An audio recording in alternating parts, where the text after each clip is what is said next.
This is a fun story. I'll give you this. I don't think I've ever told this one. I was writing like bad sketch jokes my like first year in LA with a friend of mine at the Coffee Bean. I don't even think it's there anymore, across from the mall. And it's late and they're about to close down. And in walks NORM MACDONALD.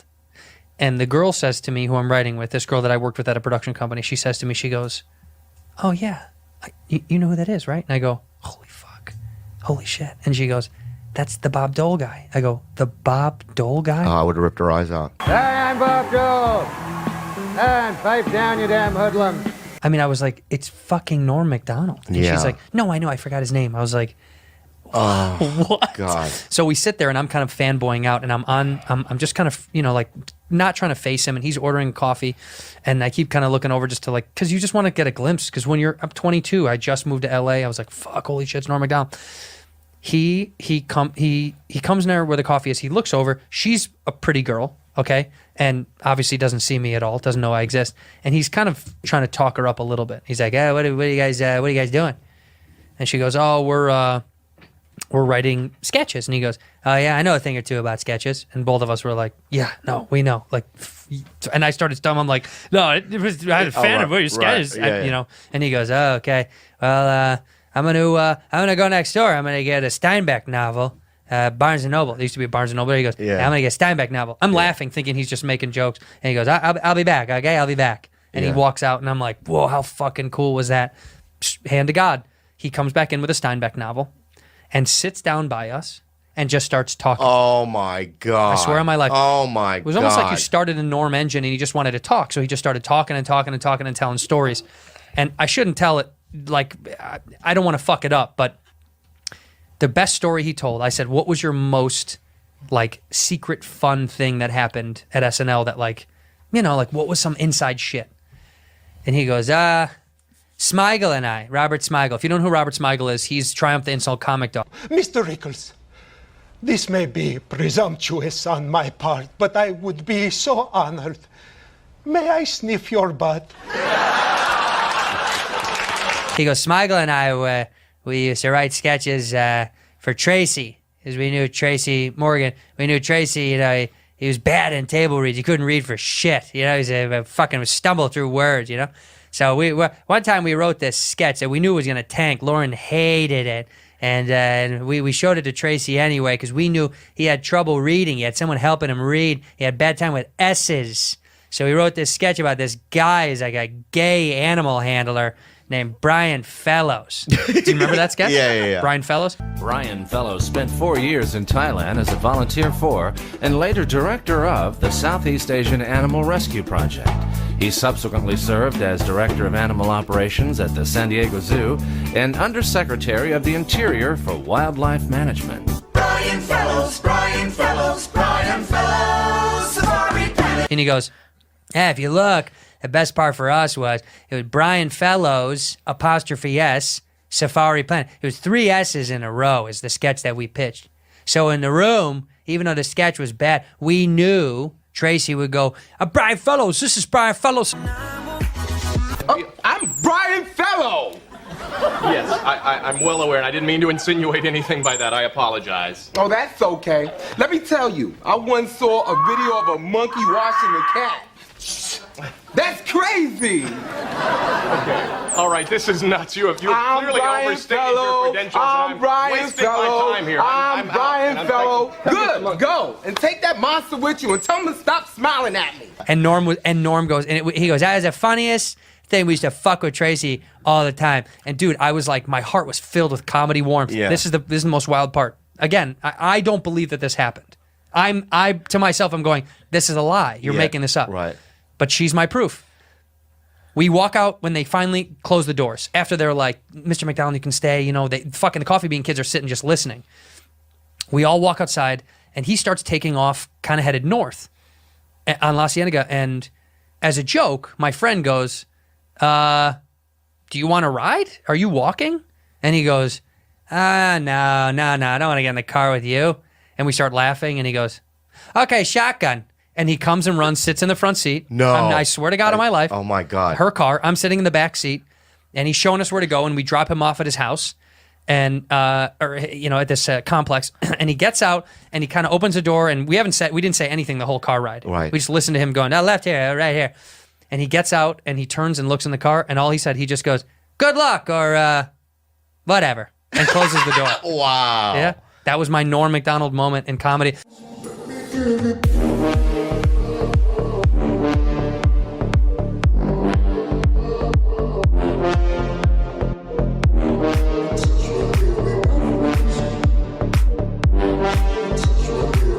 But because he was one of those guys that I was like, when he did Weekend Update, I was like, that's the funniest guy to read. He was the best at that. Yeah, because I don't find it funny. He was the only person that I found funny in that position. Because he didn't care. The jokes were him making a joke about the joke. Right. I think that's how what it was. funny it was. Yeah. And after I saw him do that, I thought that's the guy that can write jokes better than anybody that I didn't know anyone that could write a joke like that, where it's like, it's really clever, it's funny, but he throws it in the trash. Do you know what I mean? It's Yeah. like he wrote it, he's like, and throws it away. Let me ask you this, of all the people that you've ever interviewed over the years, how many people would you say you've interviewed? 40,000. 40,000. That's what they figure 40 years, about 1,000 people a year. 40,000 guests. Now, who was the physically ugliest guest you ever encountered? The ugliest. Ugliest. The Elephant Man. You ever interviewed the Elephant Man? No, we tried, He was ugly. but we didn't do. We almost had Siamese twins once. Really? Didn't do them. You're saying Siamese twins are ugly? They were connected at the head. And that's That would not- have been difficult. Not attractive Not to you? to- No. Would you marry a Siamese twin? Now stop that. I didn't come here to be insulted. No, but All right. So you never interviewed I'm the trying to Elephant think if you asked a No, I did not interview the Elephant Man. I'm trying to think of the ugliest man I have ever interviewed. The ugliest man. Who's the guy who produces Saturday Night Live? Lorne Michaels. That's the man. Yes, I've met him. He is a Hard to look at. tremendously- Not easy on the eye. No, not. It's hard to interview people like that. Not easy on the eye. So you're saying, Larry King, that you find conjoined twins ugly? At the head, yes. At the head, they're ugly. At the hip, they're not ugly. The But at hip- the head, well, it's grotesque. It's grotesque. Don't you think it's grotesque? No, I find all humans beautiful. Larry, that's why we love you. In a recent interview, Jane Pauley recalled how back in the 70s, she coined the phrase bad hair day. In another recent interview, Larry King recalled how back in the 70s, he coined the phrase bad face day.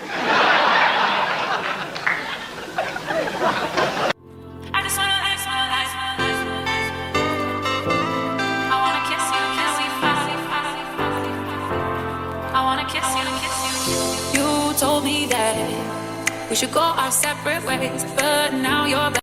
Just go to huluplus.com/norm. What? I'm trying to speed up through this. Right now, sign up for huluplus.com. Norm MacDonald's podcast copy? /norm. /norm? You don't get any money from Norm. This isn't supposed to be. It's supposed to be /bill. /bill. They said Norm. Well, you know what? I like Norm Macdonald. Let's give him the money for the week. I didn't even know he had a podcast. Oh yeah, dude, Norm Macdonald.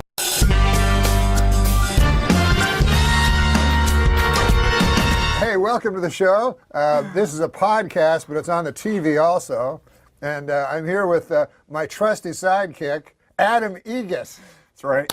How are you, Norm? Good. How are you, Adam? Fine. Just Excellent. Fine. Yeah. Did you see him on Conan telling that moth joke? No. Yeah, you got to see it. No, I haven't. A moth goes into a podiatrist's office. A moth goes into a podiatrist's office, all right? You are correct. Dude, you know how many comics out there don't give a fuck, but kind of still do? You have to kind of still do to eat. That guy Norm truly doesn't. He's so fucking funny. One of my best opening monologue jokes ever. Did you ever see? Remember that whole thing when he was doing Weekend Update and they told him to make it funnier. So he didn't. He just was more Norm the next week. So eventually, of course, he gets fired. So then he goes off into the Hollywood world. He's got a TV show or a hit movie or some shit. So now they bring him back to guest host on SNL. And I'm going to butcher this, but he kind of came out. He's like, people know I got fired from this show. So now they got me back hosting, which means either I got a lot funnier or this show sucks. That's what he opened up with. And I know that wasn't approved. Sorry for the bad Norm. I'll have Jay Moore on to make up for it. That was a great Norm. I haven't gotten funnier. The show has gotten really bad.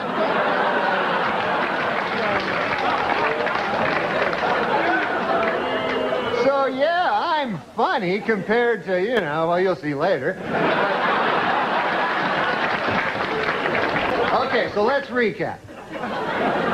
The bad news is I'm still not funny. The good news is the show blows. Norm, listening to Norm on Stern or anything, any podcast, listening to, I don't know if you remember when Charles Grodin would do Letterman, and just knowing he's going on there, that it was always a fucking great show. Oh, yeah, That's and what people didn't get that he was fucking around. Yeah. That's how amazing. Norm is anytime. If Norm's the guest, I'm fucking listening. I was at a party with a friend and so I noticed you first. And you returned my gaze, knew how to quench my thirst. You took me to that room like a dream come true. The dance you performed was just for me and you. Kisses on the neck, then you work your way down. Let yourself go for me all around town. Seductively. For obvious reasons, we lost Norm MacDonald this week, which was just, I had no idea that he was even sick. And he's a guy that I knew a little bit. I was definitely friendly with him. If we saw each other, we said hello and we shot the shit, but it wasn't like someone that I talked to on the phone or anything. And I was such a huge fan of his, and I would just always end up running into him. And he just always had that smile on his face. Like as you talk to him, he would have that smile. Just a really great, warm guy. And I remember I was trying to think what Norm's story to tell you. This one isn't necessarily funny. It was just sort of random. I went out to go see Bill Cosby in concert right before all the bullshit happened out in Pasadena. And he played this theater out there, which interestingly enough was where they had the 25th anniversary of Motown celebration, which is the first place Michael Jackson publicly did the moonwalk. I saw Bill Cosby at that theater, and I remember they had it all set up where they almost built him like a little living room. He had like an Archie Bunker type chair, a little square rug, and then like a side table where he put his water, and he just came walking out, and there was the mic. There was no mic stand. It was just sitting on the chair, and he just came out. He kind of walked a little bent over, came walking out, waved to everybody, sat down, picked up the mic, and for like almost 2 hours, just, hour and a half, just killed. Just fucking killed. Had the crowd in the palm of his hand. Masterclass of stand-up, right? So I leave with my lovely wife, and I go out front, and who's standing there is Norm MacDonald. He was like, hey, Bill, hey, how you doing? And I talked. It was like, no, what's going on? I was so psyched that he knew my name and all of that stuff, and I think I had met him before. And then we just stood there talking about comedy and how amazing it was to see Bill Cosby and how good he still was. Like I said, this was before all the bullshit happened. And my admiration for the guys, it went even higher. That I understood why I was there, but I thought Norm was so good that he didn't need to be there, and he was still there, still trying to learn and everything. And I was thinking like, wow, this is why this guy is so fucking amazing. And he's just was somebody that you couldn't just watch one video of him. Like, I was saying to Verzi how like guys like Ric Flair, Norm MacDonald, there's a few people, if you click on their videos, it's like say goodbye to the next 2 hours of your life, because everything that they did is so interesting and so different and so funny. And one of my favorite Norm MacDonald things that he ever did, because so many people like pretend that they don't give a fuck, both in my business and in other businesses. You got I don't give a fuck. Hey, me, I don't give a fuck. Those people that advertise them. Like that guy clearly in the best way didn't give a fuck. He really cared about people and stuff, but like Like, he did what he wanted to do. And when he was on SNL, how big a gig that was. Because there was so few channels, the internet hadn't blown up yet. And even with basic cable and everything, I mean, it was still, if you were on Saturday Night Live and you were doing Weekend Update, it was one of the most coveted gigs a comedian could have. And you were part of this lineage of, you know, at that point it was, you know, Chevy Chase, Jane Curtin, right on through to Dennis Miller's reign when he did it. And, you know, did Colin Quinn come after? I think Colin came after, but it was always just like the best of the best comics that they had doing it, and continued on with Tina Fey and all of them. And no one's walking away from that job. And if some suit at NBC tells you they don't like the jokes you're doing and be funnier, you know, you're shaking in your, I'd be like, oh, fuck, you know, I'm going to lose this big gig. I don't want to get fired. I don't want to piss these people off or whatever. I guess he was doing all those OJ jokes, and somebody, I forget how the story went. There was somebody there that knew OJ or something and was telling Norm to back off and move on to something else.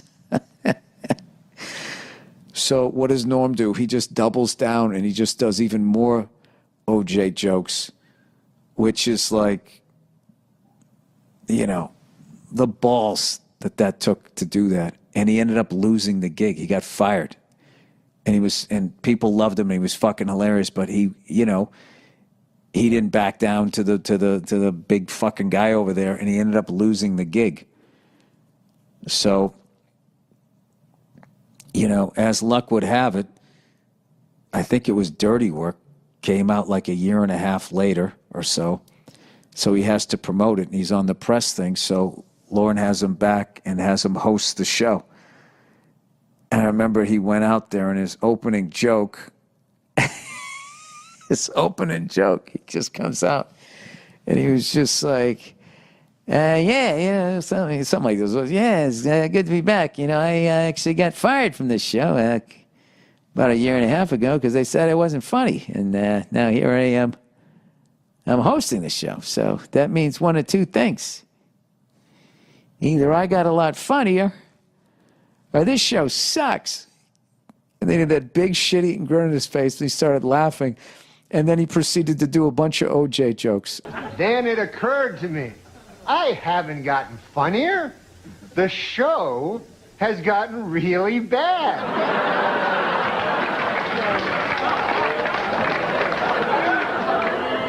So yeah, I'm funny compared to, you know, well, you'll see later. And it was just like that fucking thing about him. And the whole time, I just felt the whole time when people were fucking with him or whatever and trying to take what he had, he always just still had that smile on his face, and he just still did exactly what he wanted to do. And I got so much respect for him. And I feel so fortunate that I got to see him live. So I remember, oh my God, I saw him right after 9/11. The Aspen after 9/11. Aspen Comedy Festival was this big fucking festival that was always a nightmare to get in and out of. Every year it would snow and people would get stuck in Denver, or you get snowed in, you couldn't get out. It was a fucking nightmare. And then as a comedian, you had to perform. It was like a mile higher than fucking Denver. And no one could breathe. And you're performing in front of all these super fucking rich people in front of industry. And you just go up and you would eat your fucking balls. And you're like, why did I come out here? And I remember I saw Joe Rogan do a full set that I still remember. And then I saw Norm MacDonald. It was at the same theater. And I remember Norm came out, and he was doing bits on racial profiling and all of this stuff. I'm not going to butcher the guy's bits, but I remember just watching that full set, and I was like, this guy is one of the greatest comedians I've ever seen in my life. And I thought that every time I saw him. And I don't know, it was a pleasure to know the guy. even on a little level. Just a massive, massive, massive loss to not have him around. And especially now with all of this stupid fucking cancel culture horseshit that is going on, which has way, way, way overstepped its bounds. As it always happens, no matter who's behind it, it always ends up, starting off with something that makes sense, and then that becomes the overreach, and then it just becomes like, hey, is it me, or did you literally become what the fuck you were trying to stop? And we, I don't know, as a comedian, really needed a guy like Norm out there to be eviscerating it and making fun of it and still doing what the fuck you want to do. So if there's any other young comics out there, if you want to see how it's done, watch that guy, because he was the real deal. All right? So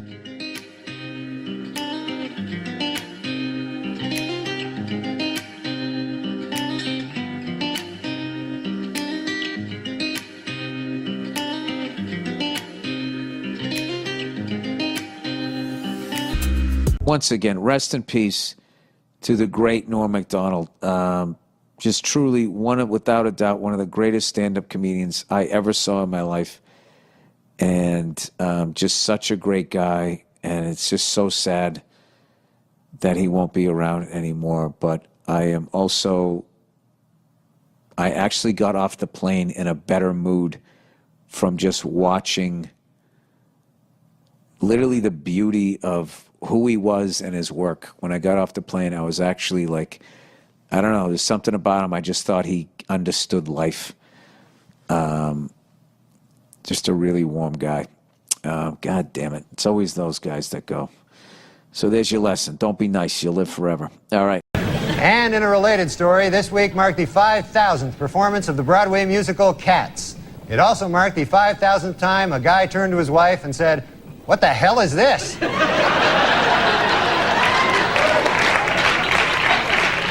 Just your manager, Jimmy. Oh, is he back there? He asked me to go to cabaret with him tomorrow night. Is that true?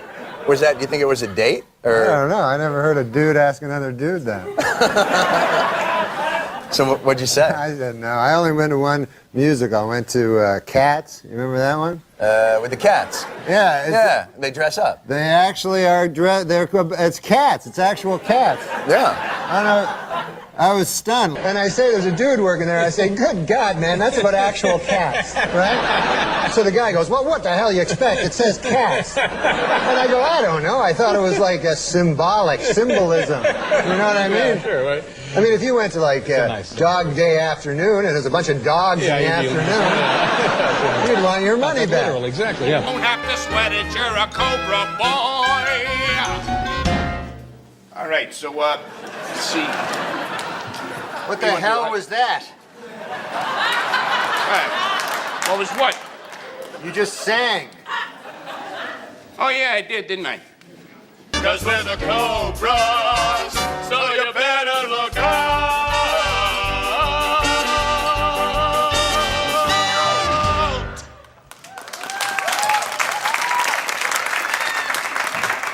What? How you come up with a song so fast? No, just came to me. What about? Just came to you. It was perfect. It was like you rehearsed it or something. Here's the plan. Get over here, guys. The Panthers hang around 34th and Main. They're pretty juiced by midnight. And that's when we strike. Right. That's when we...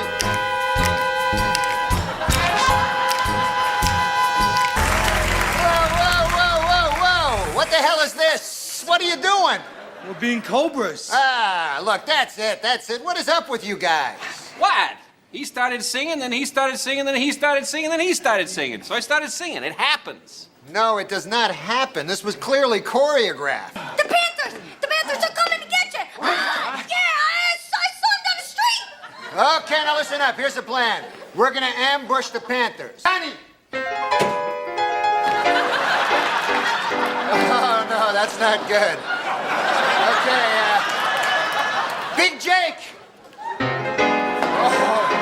Oh, God, this isn't working out. Wow. Cobras.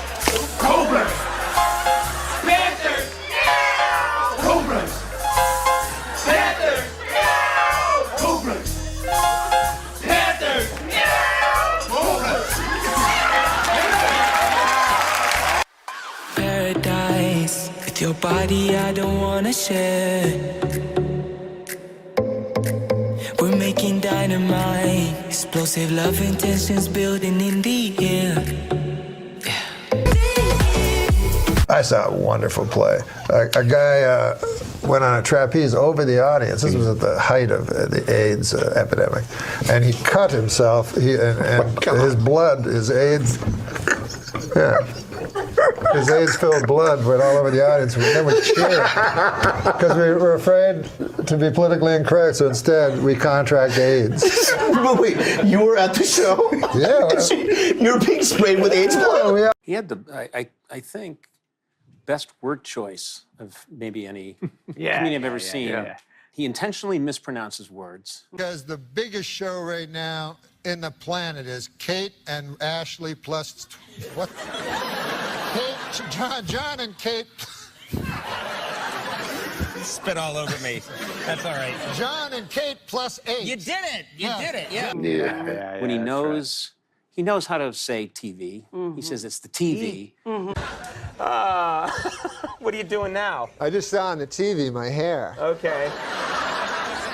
All right. He came on our show, I think it was his first appearance, and he was talking about a Doberman, and he said it's a Doberman, and he knows. When I was a kid, the toughest dog was a Doberman dog. You ever see them? They're a tough. Oh man, they'll rip your throat out. Them dogs. Just like a pit. But he's constantly screwing with you on every level. Right. But his word choice is, he was like Mark Twain. He had this folksy, completely out of time. I don't know if he was born 300 years too late or 300 years too early, but he's talking in a way, no one speaks like that. And you really appreciate the way he says things and his talks timing. like a 1930s Canadian dock worker. Yeah. But he says, listen now, he says, man, I'm a tough old hombre, you know, and I got friends now. He says, I don't want anybody to know about this. You know, this is back in the old days. Sure, yeah. He said, I can tell by the accent, yeah. You know, it's funny because when the way I experienced him, as you did, Dave, was, you know, really on the talk show format. And later on, when I would look at the clips of him on my show, that I would think, I don't even know that I needed to. I was there just laughing, but I was in no way.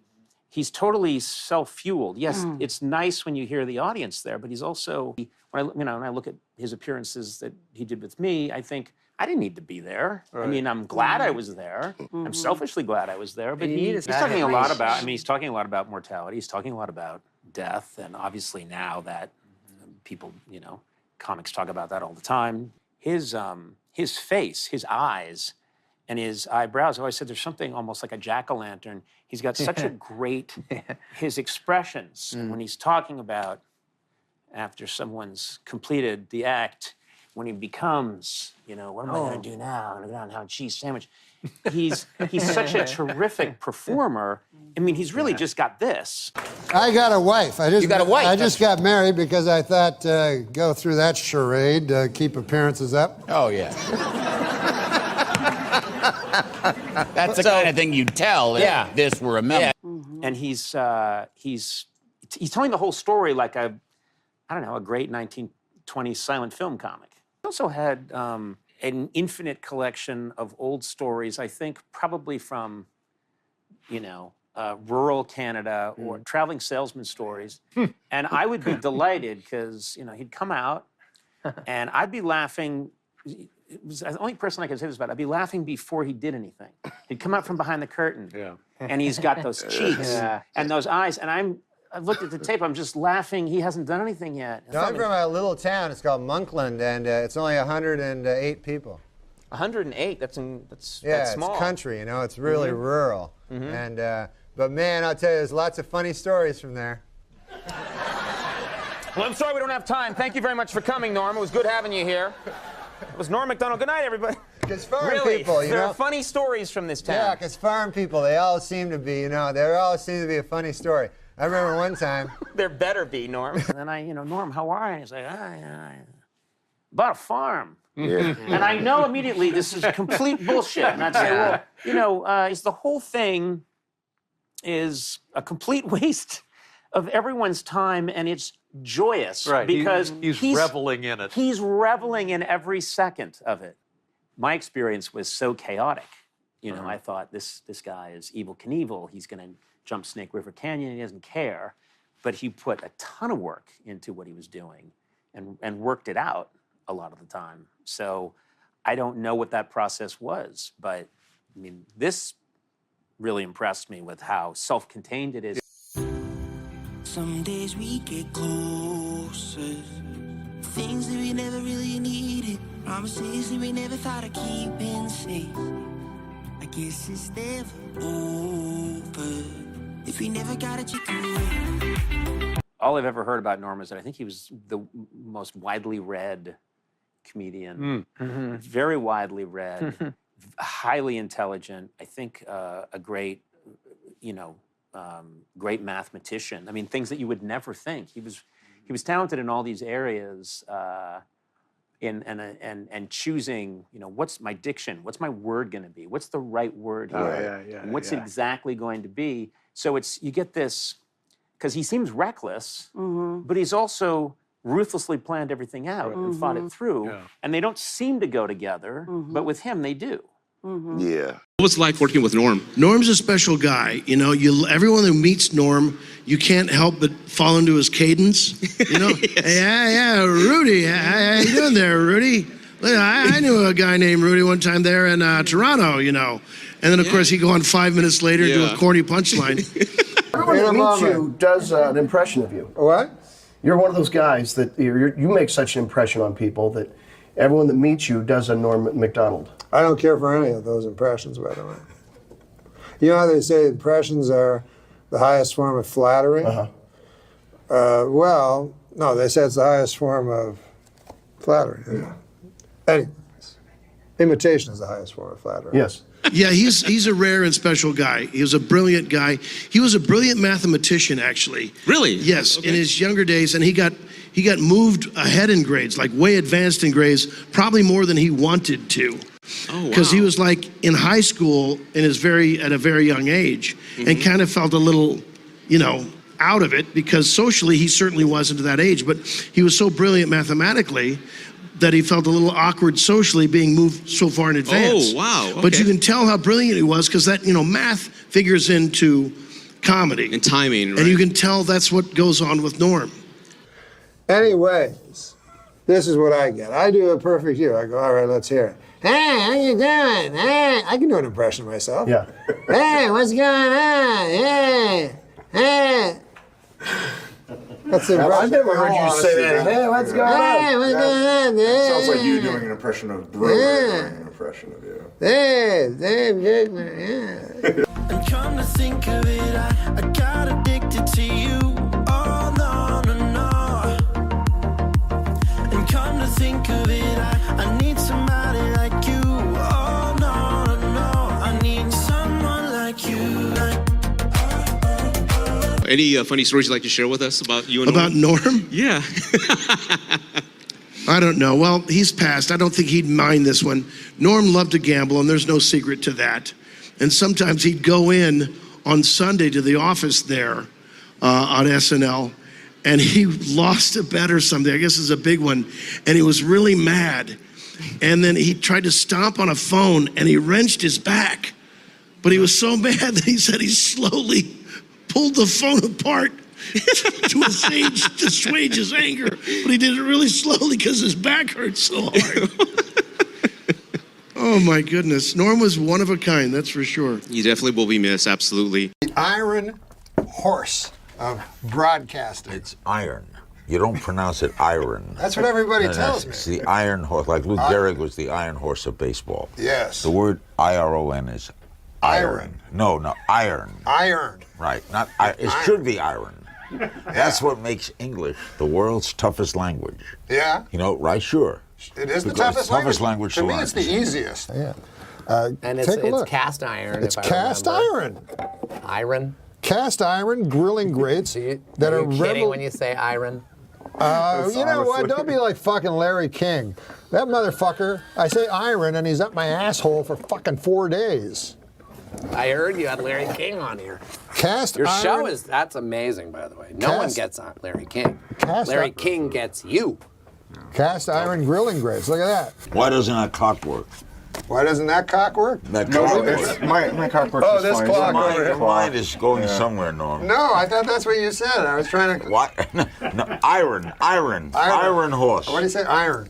Iron. You got it right. Iron. You know, I'll tell you this, Larry. Say what you want about how huge and fat my head has gotten, but who'll forget it. Try iron. But here's what I heard Larry King say one time.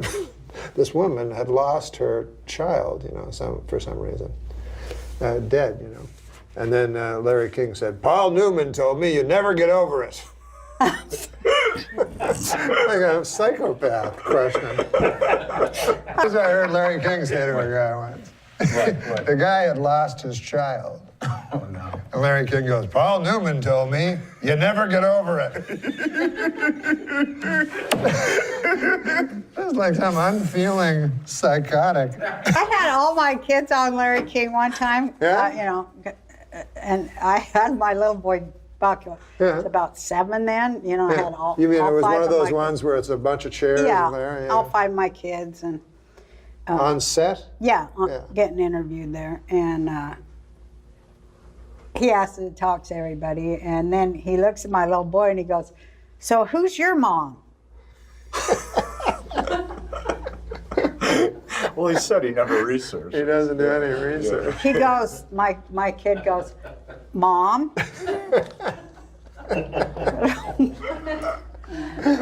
What is? We hate the most.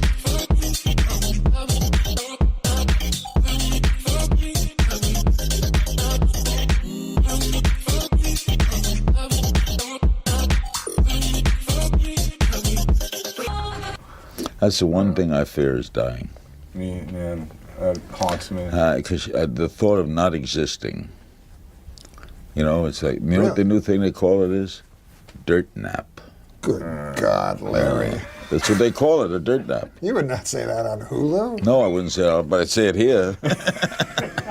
Terry was sitting in the chair you were sitting in, and I asked him, what do you think about most of the time now? You don't have a show anymore. He goes, death. I was like, good God. I'm trying to do it.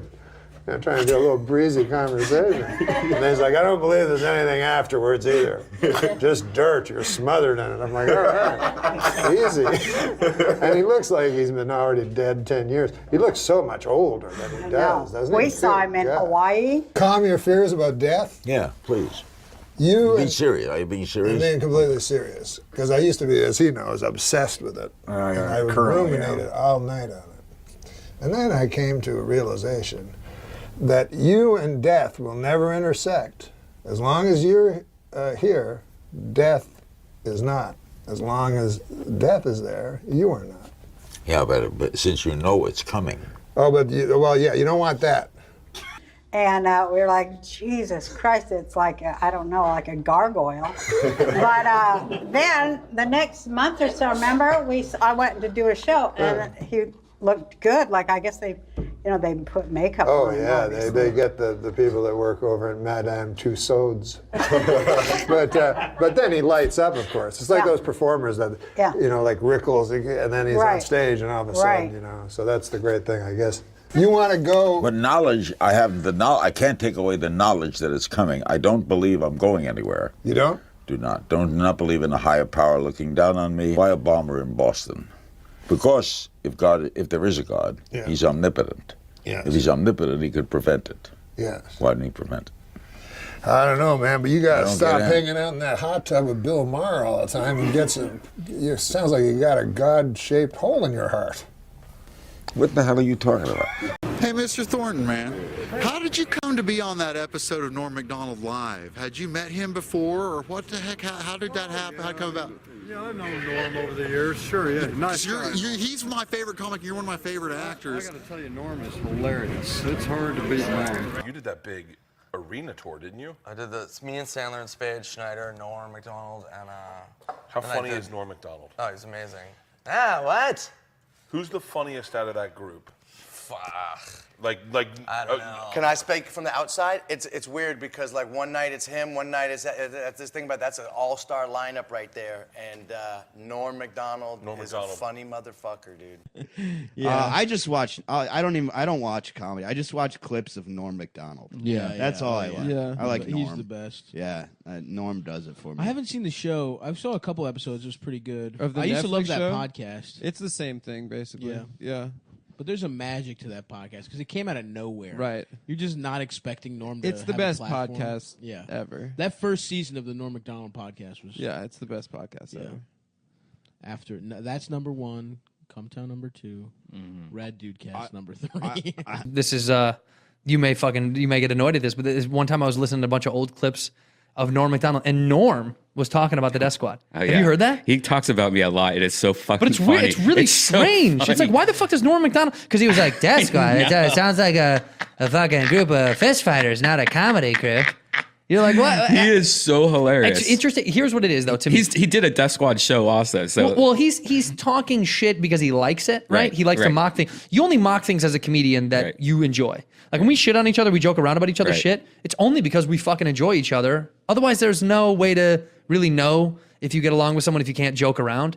And I think he does that because he recognizes it. But it's like from a distance, someone could be like, "Dude, he hates those guys." It's like the fact that he knows it is even more important. To me, it's like, that's fucking incredible. Yeah, it's funny. I had a show. I did a Death Squad show in Denver at the Comedy Works, and Such a good club. He was there like the following day, but he came early, and he was just checking out the show, and it was right before we were about to start. And I'm like, he's like, "Hey, what's going on here?" And I'm like, "Hey, if you want to jump on the show," he's like, "What is it?" He's like, "So it's Death Squad show." And he goes, "What the?" But he used to do it when I first told him about it. So like, Death I think Squad. that That sound like a comedy He's so crew. hilarious. Yeah. No, I better not say that. Say it. Don't not say it.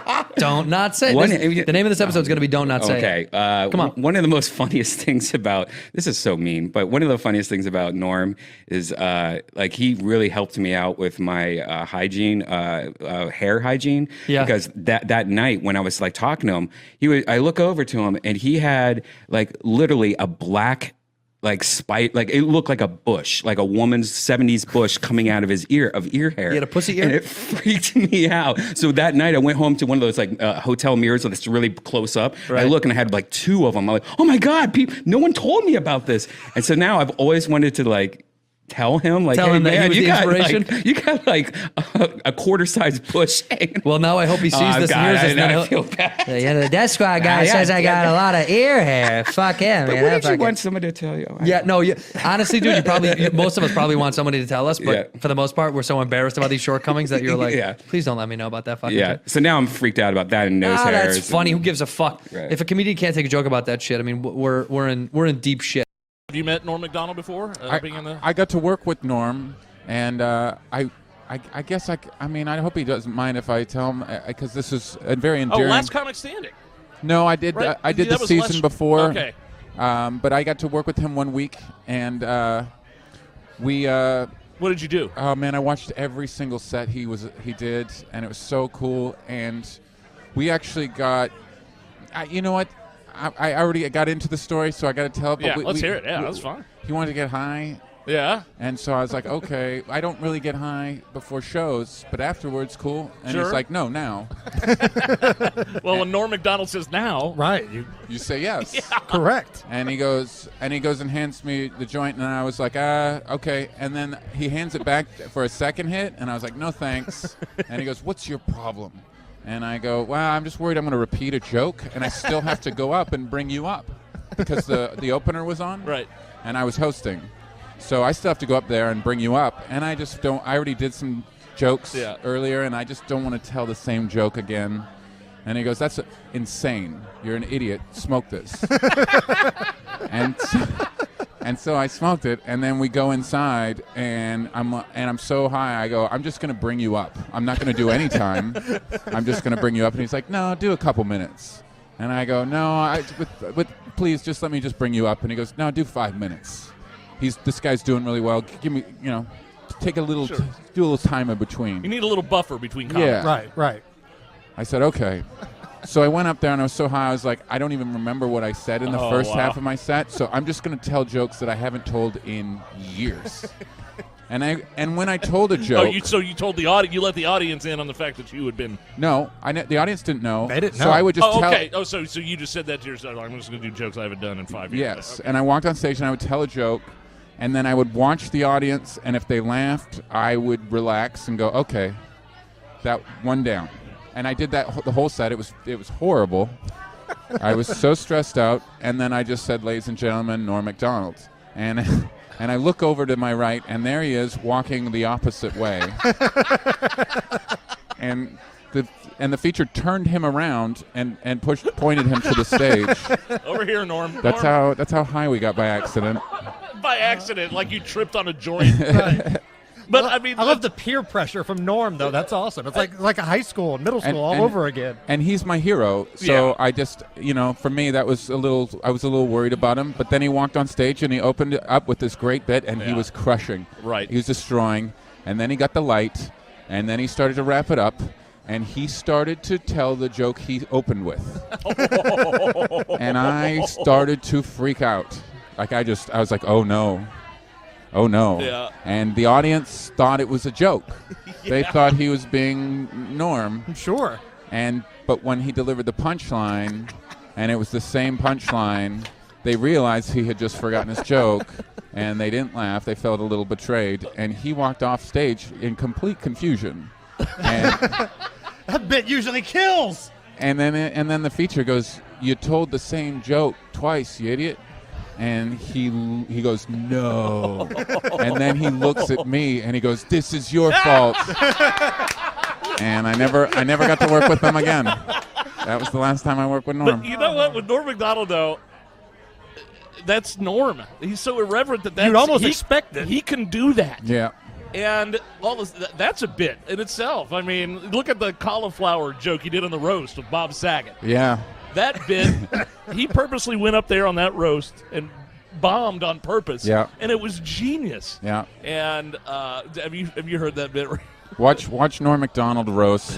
Who was he roasting? It was Bob Saget. Bob Saget. Your head looks like a cauliflower or something like that. I'm not going to do the bit, but yeah, go back and. New songs on the radio sounding fake. Friends and Genesis for better anyway.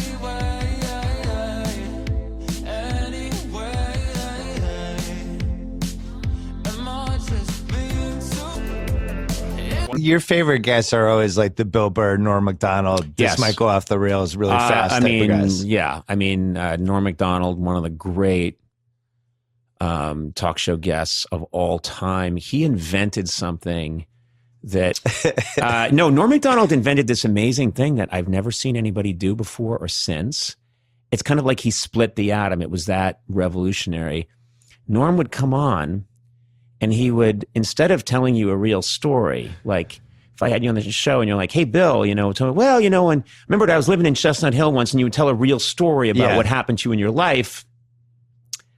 Norm tells old jokes as stories that happened to him. Yeah. So I'd be like, Norm, what are you up to? And I mean, really old jokes from like the 1920s. And he'd be like, well, Conan, I don't know if you're aware that I purchased a farm, Conan. I'd be like, really? You purchased a... Yeah, I purchased a farm. Of course, I have 3 daughters. And I'm like, you have 3 daughters? Yeah, I have 3 daughters on the farm. One very attractive, one not as attractive, and of course the third not, kind of... Well, she's ugly, Conan. She's ugly. And I'd be like, Well, one day, this traveling salesman comes to the farm, and he says, now, Norm, I tell you. And then it's like he's telling an old traveling salesman joke. Yeah. But about halfway through where it's going. I mean, I usually know. I know kind of what he's doing. I'm laughing that he has the balls to do this. I'm laughing at the audacity. So I don't even care if this joke lands or not. I'm laughing that he's committing to the fact that, no, he doesn't have a farm. He doesn't have 3 daughters. There's no traveling salesman. But he doesn't care in a way that is exhilarating and scary at the same time. Do you know what I mean? Yeah. And plus, he probably has some people in the audience who are taking completely seriously, right? Yes. Yeah. He's got some people thinking. We call them tourists. Yes, we call them. They're usually from San Bernardino. Well, Norm had the greatest talk show moment in the history of talk shows with Courtney Thorne Smith. That was epic. That was so great. And it's funny because it's lived on. Who knew that we were going to have YouTube eventually? You know where what? We could just cue it up on command. God bless YouTube. I had no idea when those things were happening. I thought, we're talking 1993, 94. When those things were happening, I thought, what did I know? I just thought if you were up and you saw it, that means you saw you saw an amazing thing happen. And if you, and then maybe if I get to stay on the air long enough, we'll have a 1-year anniversary show and maybe you'll see it then. But if you're not there for that, it's gone. And now I meet people, that around the world that will say, oh, I just saw that thing with you and Norm and Courtney Thorne Smith. And I'll think that was a moment of my life when I was 30. Yeah. And I'm like 85 now. Like, how is that possible? Judge Lance Ito this week barred all potential jurors from reading Faye Resnick's controversial new book, Nicole Brown Simpson, Diary of a Life Interrupted. The judge also barred them from reading Faye Resnick's other new book entitled Judge Lance Ito is a Big Fruit. And now it's time for Weekend Update's movie reviews. This week I saw Interview with the Vampire.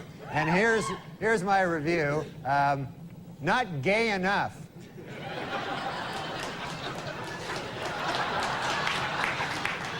This week, a court banned gays from marching in Boston's St. Patrick's Day parade, but they will still allow them to be beaten up by drunken Irish guys.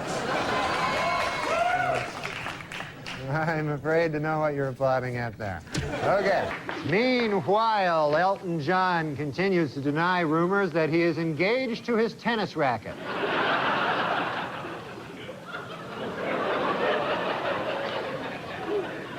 Well, if I can be allowed a personal opinion, I think Harrison Ford's new mustache works. And by works, I mean looks really gay.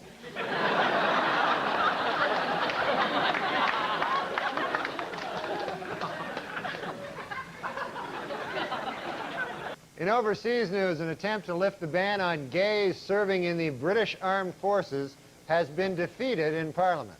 This raises a difficult legal question. How do you exactly tell if a British guy is gay?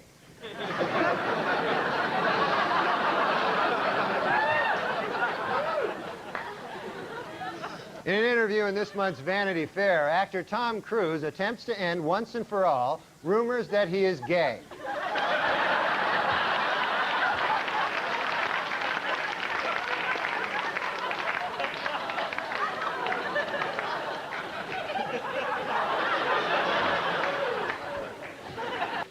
Meanwhile, the U.S. Army is dealing with a scandal of its own as dozens of female recruits have charged drill instructors with sexual harassment, intimidation, and even sexual assault. Analysts are calling it the best argument yet for gays in the military. Jonathan Schmitz, the Jenny Jones guest who killed his secret gay admirer because of his fear and hatred of homosexuality, has been sentenced to 25 years in prison. Well, I guess that plan backfired, huh?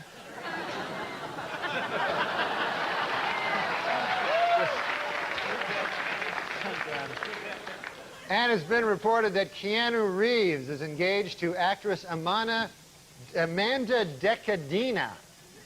Asked to comment, Keanu said, "What? I thought I was gay. I'd always heard I was gay. Beginning in March, DC Comics will change Superman's traditional red and blue costume to a new form-fitting bodysuit. The problem with the old costume? Not gay enough.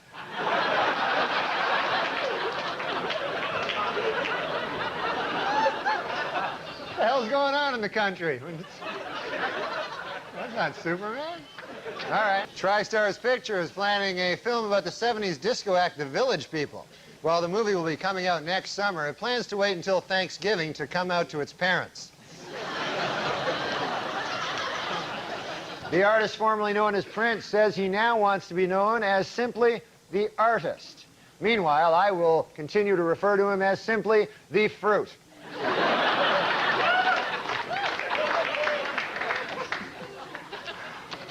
In other music news, several major acts are on tour this month, including the Counting Crows, Metallica, and The Fruit.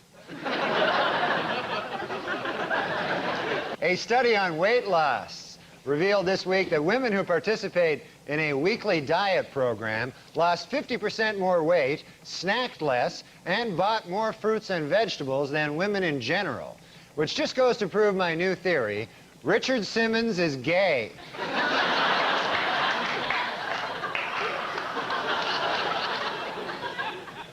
Our top story tonight. This week, after months of speculation, sitcom star Ellen DeGeneres finally admitted that yes, she is gay. Inspired by her courage, today diet guru Richard Simmons admitted that he is really, really, really, really gay.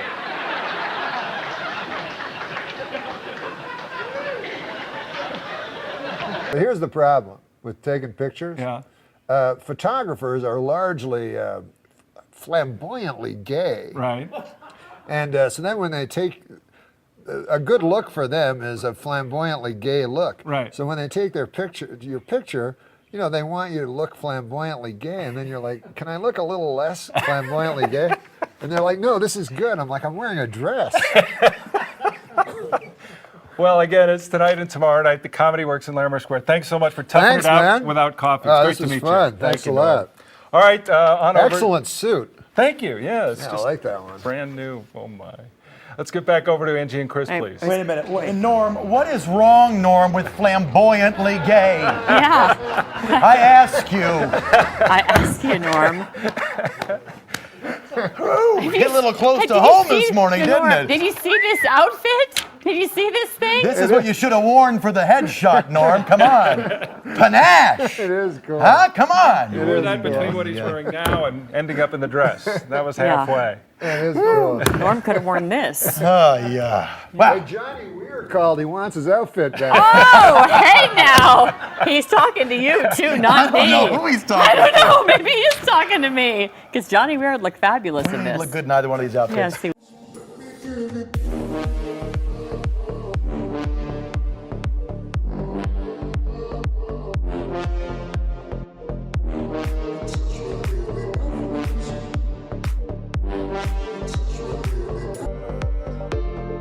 Well, I guess the biggest thing that nobody knows about me is I'm a deeply closeted gay man.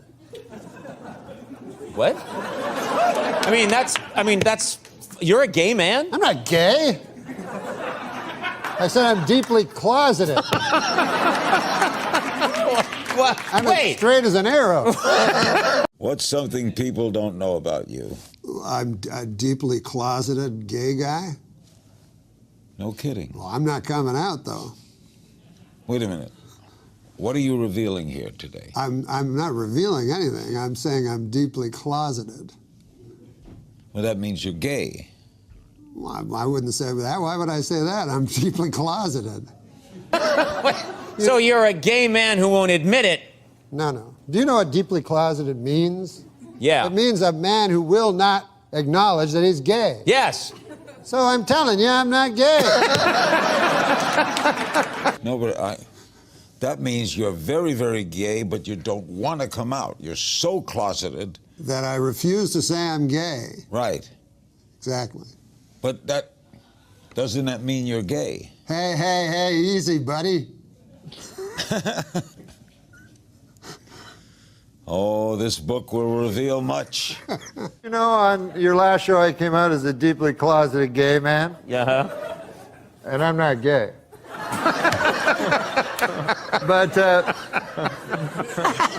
David, on one time, this is a true story, and Dave, you'll attest to this, bought me a beautiful leather jacket. Oh, that's right. Well out of my price range.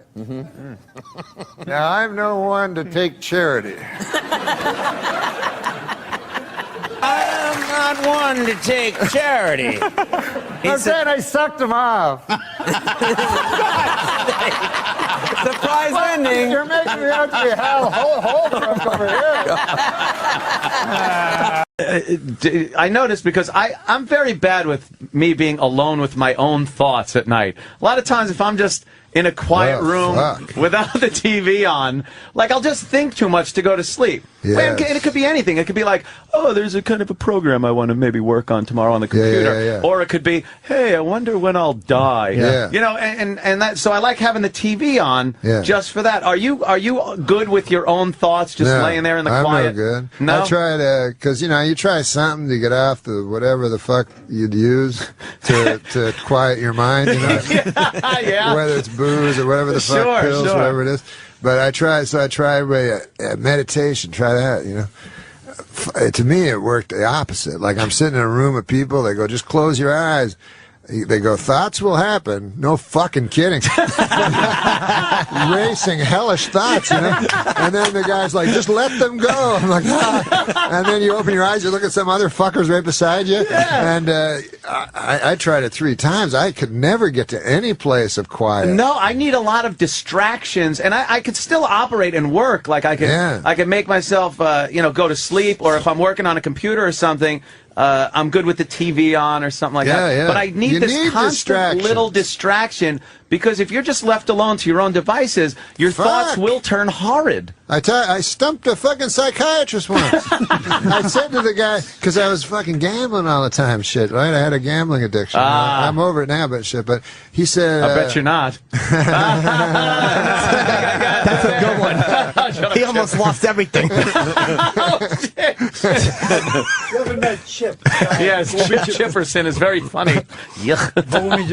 But he said, the psychiatrist, he said, you're using gambling, you're fixating on gambling in order to escape your real thoughts, you know? And I said to him, isn't that why you do everything in life? And literally, I stumped him. He had no answer. He was like,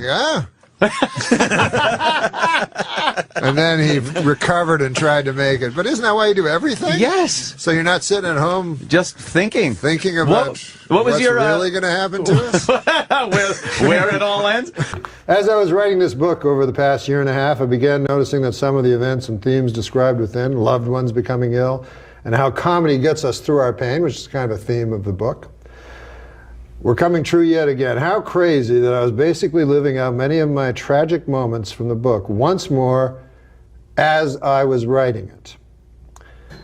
I find it ironic, yet also sweetly poignant, that life goes in cycles. As the book went to press, I lost my loving mother at the age of 89, a beloved wife, mother, grandmother, aunt, and friend. She touched countless lives through the generations and will always be remembered. This is for you, Mom. Dolly Saget, 1925 to 2014.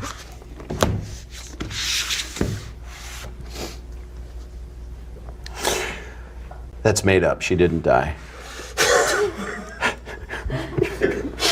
You can't just cry. I don't want to. I did. I started to cry. You were starting to cry, yeah, and then you went to the joke. That's the story of how I lost Which is exactly what this book's all about. It is. You start to cry, and you go to a joke. You do, because you don't want to let people into that. You have a lot of stuff that's happened in your life, and you don't want to. You and I have talked privately, and I've had some things, see what you do. Don't bring up But see, Bob was the first comedian that I ever saw perform when I was a boy, live, and I loved him. But one thing that bonds us as comedians is we're bitter and jealous, and we hate everyone else that has any success. But Bob, honestly, has never had an unkind word for anybody, and I love him, and I hope everybody else does, so I just want to say that. Thank you. So anyways, I'd just like to say, I know that Mr. Letterman is not for the mawkish, and he has no truck for the sentimental, but if something is true, it is not sentimental, and I say in truth, I love you. Oh my God. Paradise with your body, I don't wanna share. We're making dynamite, explosive love intentions building in the air. How'd you get peace of mind out of the other shit? Well, when I was, When I was this is a weird thing that happened to me when I was young. Yeah. I don't know if this means anything. Let's try it. I remember it, but it was a moment I had that was, it wasn't religious or epinaphic or anything, but it transformed me to some degree, is that I was always fucking so afraid of everything.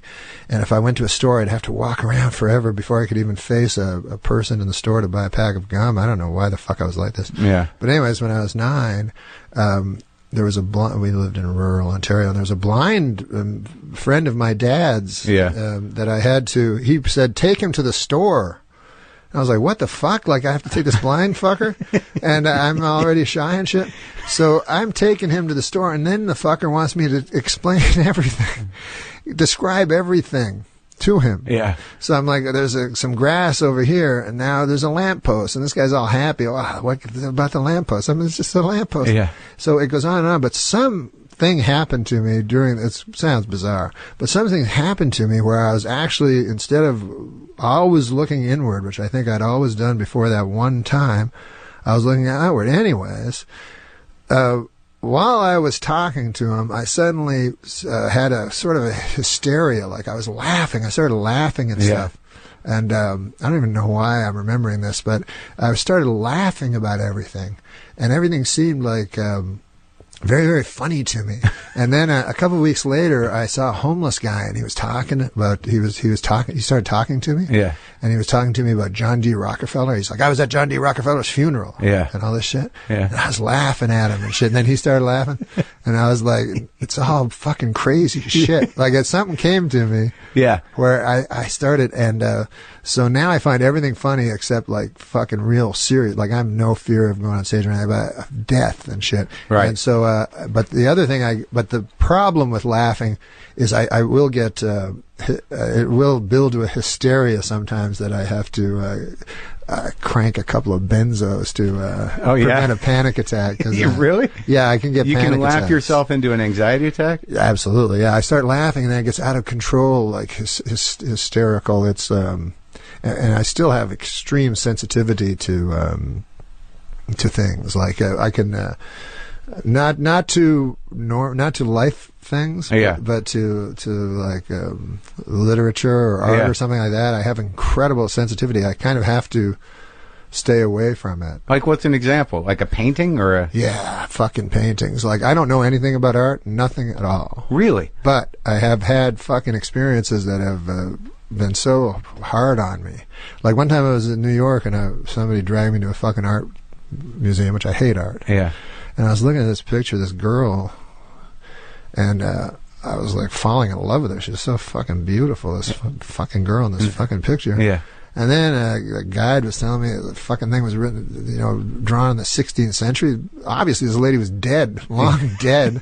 Yeah. And here I am fucking in love with her. Yeah. And so I'm like, fuck it. It was like so hard on me for so many days. So I try not to. It sounds crazy, right? Not really. But I can be very... it sounds like that's a very good painting. It was an incredible painting.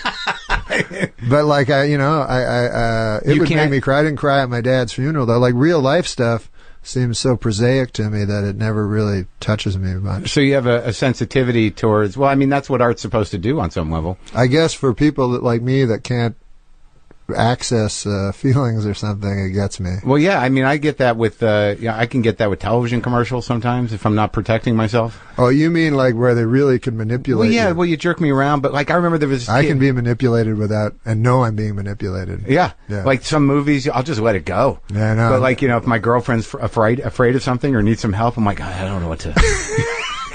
This is crazy. I mean, maybe you should call a friend. I can't. Maybe it's because we live in fantasy lives or something. I guess. I remember a kid when I was in grade school, we read Old Yeller. And the dog gets, then they got to put the dog down, right? That's a motherfucker. Yeah, and this kid, Jeff, was just like, sobbing uncontrollably as he read out loud. And they had to take him to the nurse because he couldn't pull it together. Oh, my God. So that's... they call it Stendhal syndrome. So is there a name for it? Well, there was this guy, Augustin Stendhal or something, some 16th century guy, but he had an art museum that was so beautiful. I don't know if it's anecdotal, but he was at an art museum where people would come in and have nervous breakdowns from the beauty of the art. But that can go either way with you. It can be laughter or sadness. Yes, it's mostly laughter. The sadness doesn't throw me into anxiety. The laughter. What's the feeling though? Like at a joke, or you're with friends or something, and you can't get it out of your head how funny it is, and then you get anxious because you can't stop laughing. Yeah, I guess it's that. Like I laugh a lot. Like that's fucking great as a comic. Yeah, that's a gift. I tell you, I've never trusted people that don't laugh. Like I've worked on shows and shit sitcoms and stuff like that where the motherfucker doesn't laugh. Yeah, he's the head writer. Yeah, I'm like, you're not laughing at nothing. Yeah, and I don't it's know. all math to him. Yeah, it's math. It's like haiku or some shit.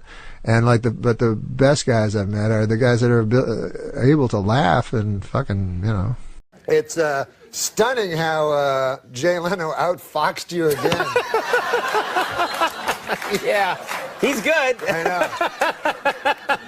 You think, like, everybody's like, oh, I'm Jay Leno. They do the voice and everything. Meanwhile, he's the shrewdest guy. He outfoxed.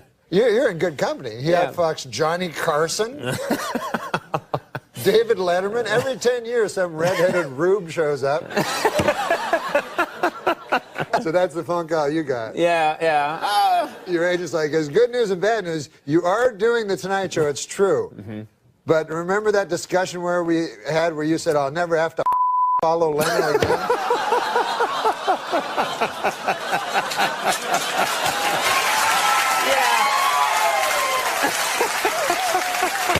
You came over, didn't you? A little fighting, a little fornicating.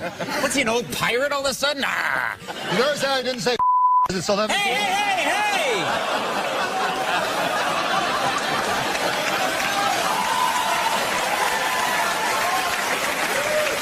No, because it's 11:30. It's the Tonight Show now, buddy boy. That's what I'm trying to point out. It's 11:30. Thanks for pointing that out. Hey. Oh, yeah. Oh, you got more. Hey, Yoko Ono is not mad about you this week. Mad about you? Okay, that way I remember. Yeah, that's pretty cool. She'll be playing a conniving bitch who broke up the Beatles. All right, hey. Is she that beloved? It's interesting what you say when you go, like, America's the greatest country in the world or something, because, like, imagine, like, you're just saying that on account of you live there, because let's say you hear a guy who goes, hey, man, Kenya, that's the greatest country in the world. You better believe that. Hey.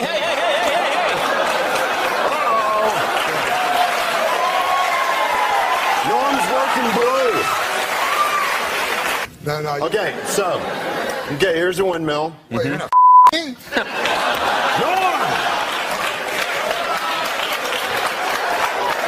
Your two options are attack and fly away. I love you. Let's bump the pit bulls. Not salad tossing. I'm sorry.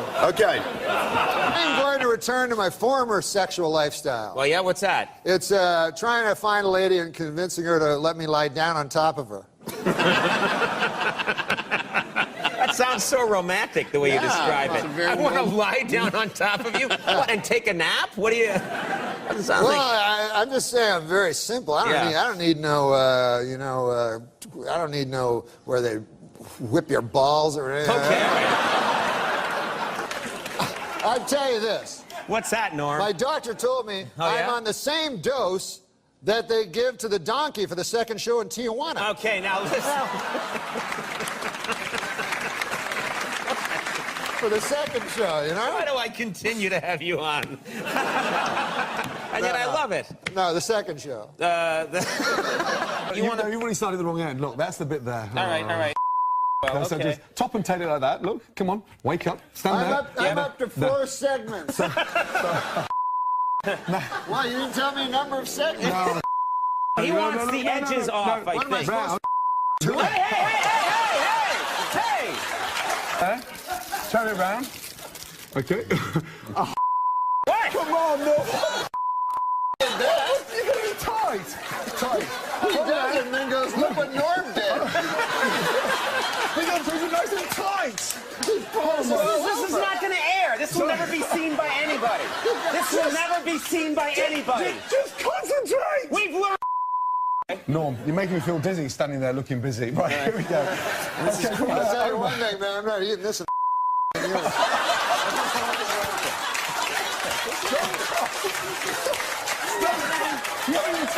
Why are we even having a cooking segment at this point? Why would there even be a cooking segment? Why would we even have a cooking segment with you people? Here we go. When did you hit bottom? I said, I don't know.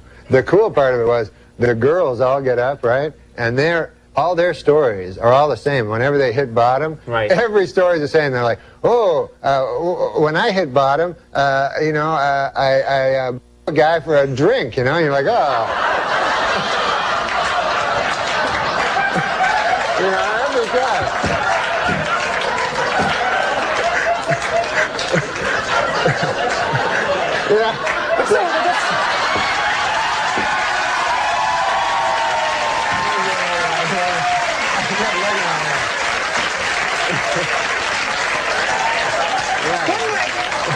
Couldn't we just take them out of the studio for the Norm part and then bring... Forget about that. I got to do brothers and sisters, I have none. But this man's father, he is my father's son. She goes, oh, I don't know. Who is it? Some cab driver back in New York.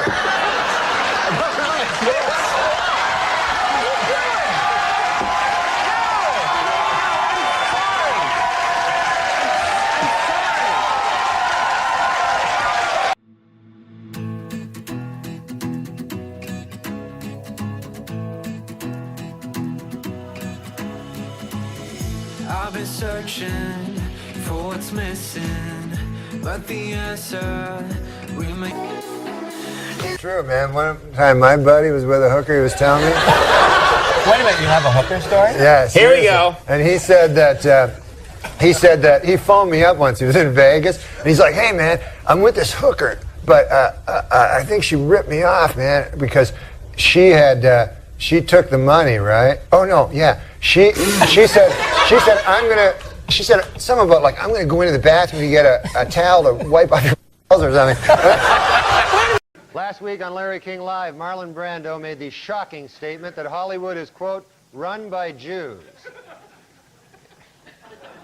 In response, outraged Jewish organizations made it snow in New York in April.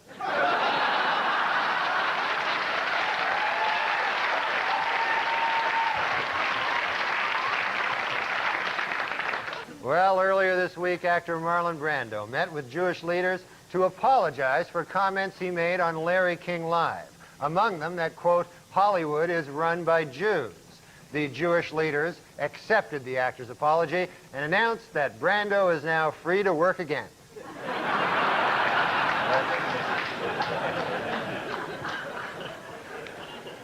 While in England, where he spoke at Oxford University, Simpson had defended actor Marlon Brando's criticism of Hollywood Jews. Later, from his island hideaway, Brando sent O.J. a telegram which read, "You're not helping."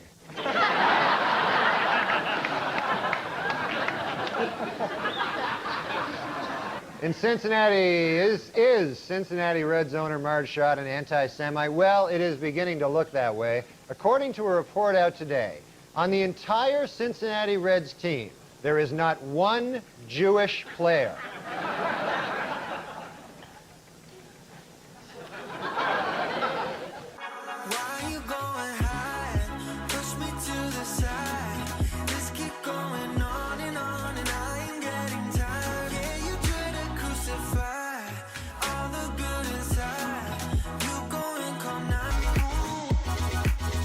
A group of Orthodox rabbis declared that other branches of Judaism are, quote, not Judaism at all, thus challenging the religious status of millions of American Jews.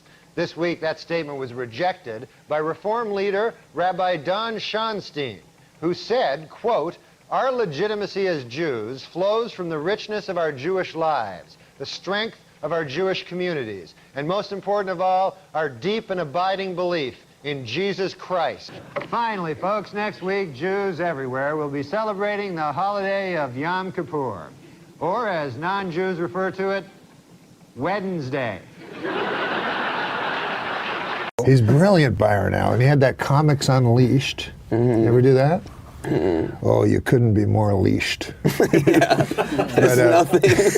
It's not like there's nothing unleashed about it. It's not like you would have like Lenny Bruce on and like. And he has no segue. So this is what he said to John Lovitz one time. He said he just turned to him from he's talking to Schimmel, and then he goes to John Lovitz. He goes, "Now, John, I understand you're growing older." What's your favorite religious movie? I loved Passion of the Christ. Did you? Although I will say I thought it was very anti-Semitic because every Jew looked like fucking Lovitz. You know what I mean? They're all like, hook noses and stuff. So I could see the anti-Semitism. Remember when you had that show? Do you still have that show at the Laugh Factory? Yeah, every Tuesday. I enjoy that show. Did you ever do that? Because on Tuesday, for a long time, I would drive by the Laugh Factory and it would say, John Lovitz. So I'd go, I know what not to do on Tuesday. How do you feel about the stand-up comedy of John? John? Of John. I mean, like when a guy starts stand-up at 60. And then like opens his own club to do it. So it's like, oh yeah, that's right. He opened a club. Have his own stage time, so nobody can be like. Have you ever played the Lovitz Club? No. God damn, you've avoided everything. Every comedy landmine. Yeah, I squeaked by. Norm has a CD. It's called Norm MacDonald. Ridiculous. It's coming out September 12th. It's a comedy CD, of course. And you got some famous people, a.k.a. friends of yours, to do some bits on there with you. Is that right? Oh, yeah. Some of my friends did it. So it was Will fun. Ferrell, correct? Yeah, the great Will Ferrell was in it. He was kind enough to do it. Molly Shannon? Yes, the great Molly Shannon was in it. She was kind enough. Some of this will be repetitious. Is Tim Meadows great, or is he superb? Tim Meadows is a real talent. You got John Lovitz on there? Yeah. You ever see that guy play softball, by the way? Speaking of baseball and hats, you ever see him hit the ball? I've seen him do stand-up. He tried starting stand-up when he was 50. Really? What about those Subway commercials? That's kind of... Yeah, it's great. He got a catchphrase for the first time in 18 years. And what's the catchphrase? Eat fresh. Oh, eat fresh. And he gets to wear a bathrobe on TV. Yeah. I buy Subway sandwiches. No, he's a really funny guy. He's hysterical. How long? Up here? Yeah, no, I listened to that show, actually. Yeah. What happened the time you and Norm MacDonald played tennis? There's a story that he showed up in a leather jacket and jeans. Yeah, I know. I know. He tells that story, and I don't know why he's so into it. Oh, it's a funny visual. It's a funny visual. Him dressed like that. What he left out is that we're playing, and he I play all the time. He never plays, right? But he can get the ball, but he dinks it back, and he has no rhythm. Anyway, when someone just like floats every ball, if you're not used to it, you can't get any rhythm, and it's just hard to play. So he won, but what he left out was after every point, he'd leave the court for like a minute and brag to his assistant about how, look what just happened. Then he'd come back, 1 point, he'd leave again. So I go, Norm, do you want to play? And he just kept leaving. It was very frustrating, and so he won. So then I said to my coach, I go, how do you beat a guy like that? It's so frustrating. The ball's just, and my teacher's guy, Alex Olmedo, who's you're into sports, look him up. He was a champion college player, Wimbledon champion, Rod Laver, Emerson, who won Wimbledon, and he's in the Hall of Fame from Peru. Great guy. So he said, just step in and take it early. And I go, could you beat someone like that? He goes, are you kidding? I'd kill him. So I go, all right, fine. So then we played again, and then I just, I creamed him and I beat him. So also, I wasn't trying as hard the first set because he was, he's not as good, so I'm just taking it easy. But then and he was wearing jeans and a leather jacket. Well, he beat you 6-0 the first time, didn't he? 6-0? No, he wasn't wearing. I don't remember what he was wearing. He didn't beat me 6-0. He's full of crap. That's what he told him. So then we played again, and then I beat him quite easily.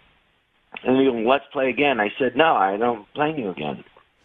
Because when I knew he'd want to play after I beat him, the last time we played, I beat him, and that's that. Give us a good league of he cheats. He cheats, and he's not fun to play with. Of course. So he tells this story, Right. Give us a good league of their own story. Lovitz! Just back off for a second. Yeah, he's being Lovitz. This is what Lovitz does. I know. This is what he does. Him and Norm, both of them. Give us a good league of their own story. What did you play tennis with John Lovitz? What is that? No, I played tennis with John Lovitz. Goes every day to the Beverly Wilshire well, it's an expensive Beverly Hills hotel. I don't know what it's called. But anyways, the guy there, the coach, is Alex Olmedo, who's a Peruvian tennis player from old, and he very good. He played, he beat Ron Laver 3 times. Right. And so he's 60 or whatever, but a Peruvian 60.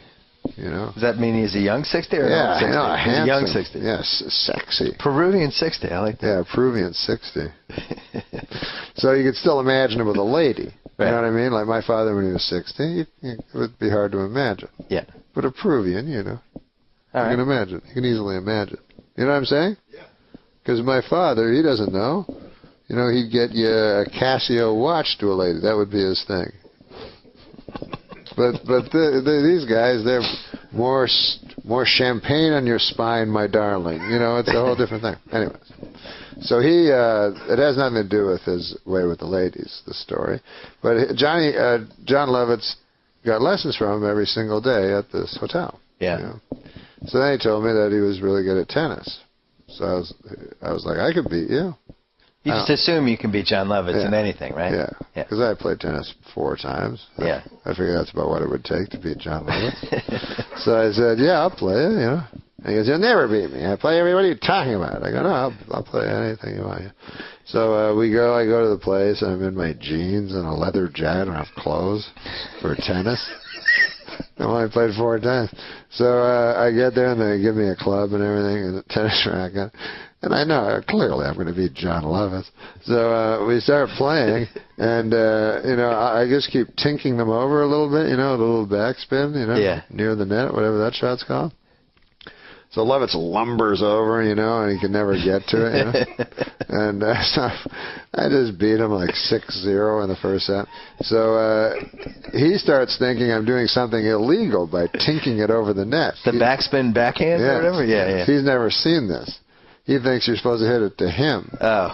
So he starts complaining because he's like, I play Alex and I can beat him. He's talking about beating Alex Olmeida, the pro, the tennis 60-year-old Peruvian. Yeah. He thinks. So I said, well, what?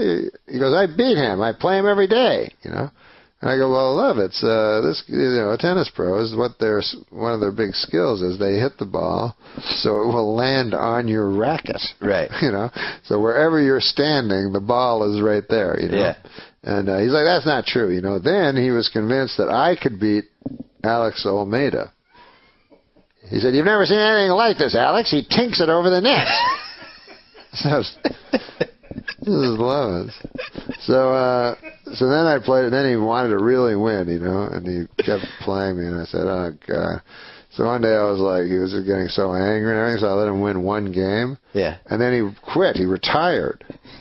On top. Yeah, calling himself the champ. Like John Elway. Yeah, exactly. He won 1 game. He goes, doesn't matter. It's whoever won last. That's what they do in boxing. And I was saying, well, boxing, they do have to defend them, but whatever. That's funny. You say there's no way we could go back, and that I've broken what we had. Oh, I wish that you would come around. No. One time we were doing a show in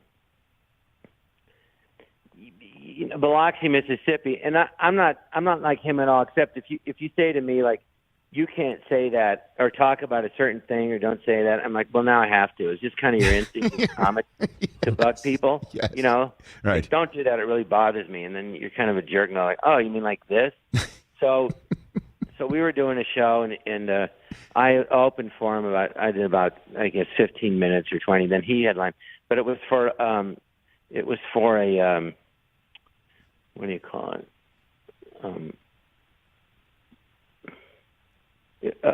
When they comp the audience, you know what I mean? For big gamblers, I forget the word. Yeah. So there wasn't people paying tickets, but anyway, they did it. We did it. So he's doing the show, and he's very funny, but he's dirty. So all of a sudden, someone yells out, "Well, we don't like that kind of talk." So there's about 400 people there, and he goes, "Well, how many of you don't like that kind of talk?" You know, and it was like practically the whole room. He goes, "Well, how many of you don't mind?" And it was like 20 people. So he goes, or 10 people. He goes, "Well, I'd hate to disappoint those 10 people because the rest of you don't like it." And then he just got dirtier. You know? And I'm just like crying, laughing, you know, because the audience wasn't even laughing, but he just, you know, and that was. You know, that was a typical him. He You take a big risk when you do that. I mean, he did that at the casino. We were banned I couldn't work there for 5 years. Really? Are you Yeah. serious? Mm-hmm. He got banned from that casino in Biloxi, Mississippi for 5 Well, years? and he was gambling, and he got caught counting cards. Oh, there's that too. Well, I mean, So the combo. Do you hear my 3 months in. Do you hear my Wake Up Maggie? You know Maggie May Yeah. by Rod Stewart. Yes, I do. Well, you want to hear my impression of Gordon Lightfoot doing that? First Absolutely. 5 lines Canadian of the hero, song? Gordon Lightfoot. Yeah. She told me your riddle I'll never forget. Then she left with the answer I've never found yet. Wake up, Maggie, I think I got something to say to you. It's late September and I really should be back at school. I know I keep you amused, but I feel I'm being used. Oh, Maggie, I couldn't have tried anymore. I was like he was here. That was unbelievable. He has a very unsexy voice. It only works that song if you have a sexy voice. Where does he rank in the Canadian pantheon? He's pretty high up Is he there. higher than Bryan Adams? Oh, yeah. He's higher than Bryan Adams. You know, I guess the highest is like Neil Young. He's the great granddaddy of them all. I don't think I knew that Neil Young was Canadian. Oh, yeah, man. I'll give you even a better story, you know, than that. Every story's better than that story. No, but he was, his father, Scott Young, was a sports reporter for the Toronto Globe and Mail. Yeah. And he was one of our better sports scribes, you know. He was a credit to the fifth estate, as they call sports writing. No, but anyways, he was an old fella, you know, Yeah. a tough old bird, but a beautiful writer, you know, as was his son. So he was estranged from his son because he became a hippie. And then one day, Scott Young, at 55, was driving down the 401 in Toronto, and the song came over the radio, Old Man, Take a Look at My Life, that he had written, you know, for his father, and his father phoned him, and they've been close ever since.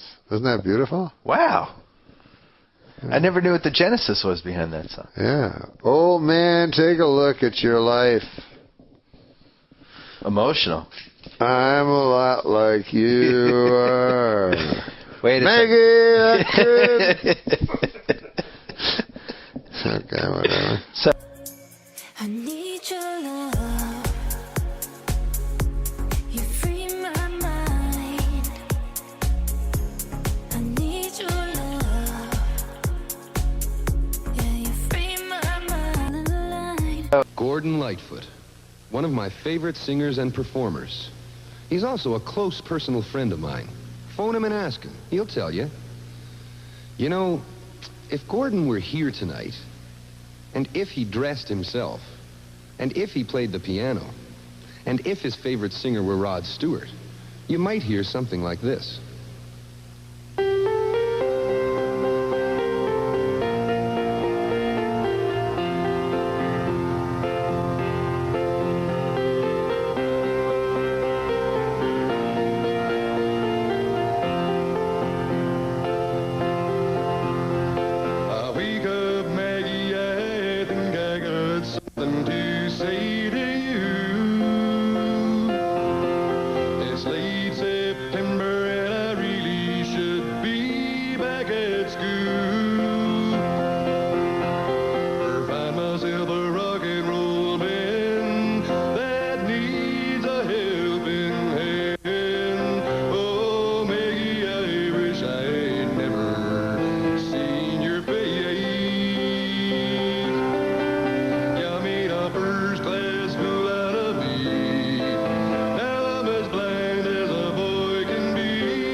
Turley. Welcome to the Bible Challenge, where we meet and rejoice in our knowledge of the good book. Praise the Lord. Let's meet our contestants. Stan Hooper is back. Stan is our defending champion. He's won 47 games in a row. Hello, Stan. Hey, how's it hanging? It's hard to believe just a few months ago, Stan was living in our halfway house doing odd jobs around the school. And now he's a world-famous authority on the Holy Scripture. How many years were the Israelites in Egypt? And the answer is 430. Stan? Yeah. Just a little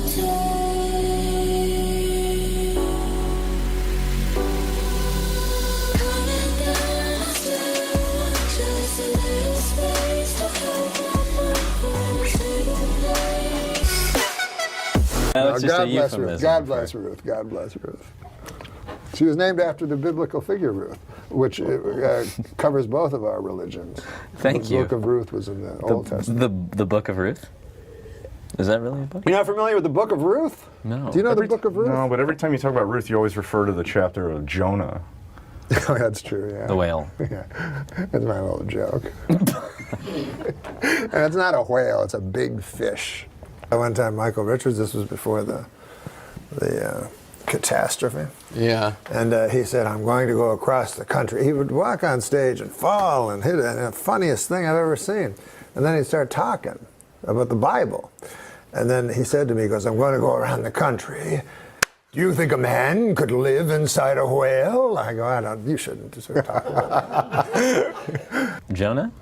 Yeah, it wasn't really a whale. It was referred to as a big fish, and then people thought that's less whale. Offensive. I don't even think a whale's a fish, is it, Steve? I don't know. It's a mammal. It's a mammal. Yeah. What is a mammal? What's a seal?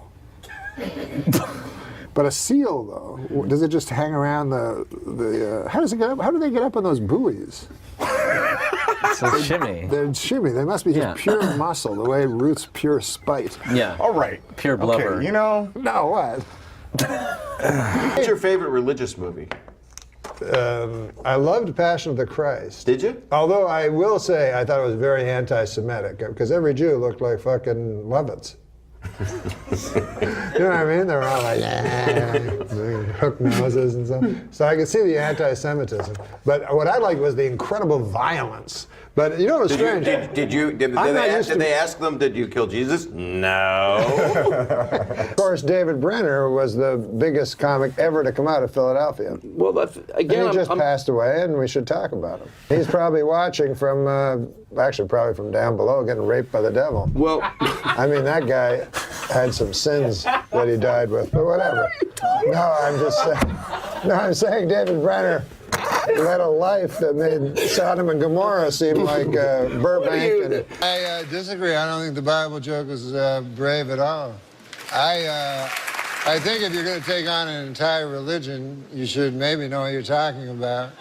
J.K. Rowling is a Christian, and J.K. Rowling famously said that if you're familiar with the scriptures, you could easily guess the ending of her book. Huh? Okay. Norm and I were hanging out in his office one day playing a game where you had words and you had to do an impression of somebody saying the same sentence. And he did Burt Reynolds doing it. And we go, oh, well, there we go. So how can we get Burt Reynolds on TV? And then one time I was talking to Burt Reynolds, and he said he wanted to come on the show while I was doing Celebrity Jeopardy, and then punch me in the face and take over. And then he'd be even stupider. But then I got fired, so he couldn't do it. The sketch that you got on the air, and you say in your book, hey, you know, I didn't originate this sketch. I kind of stole this sketch with permission.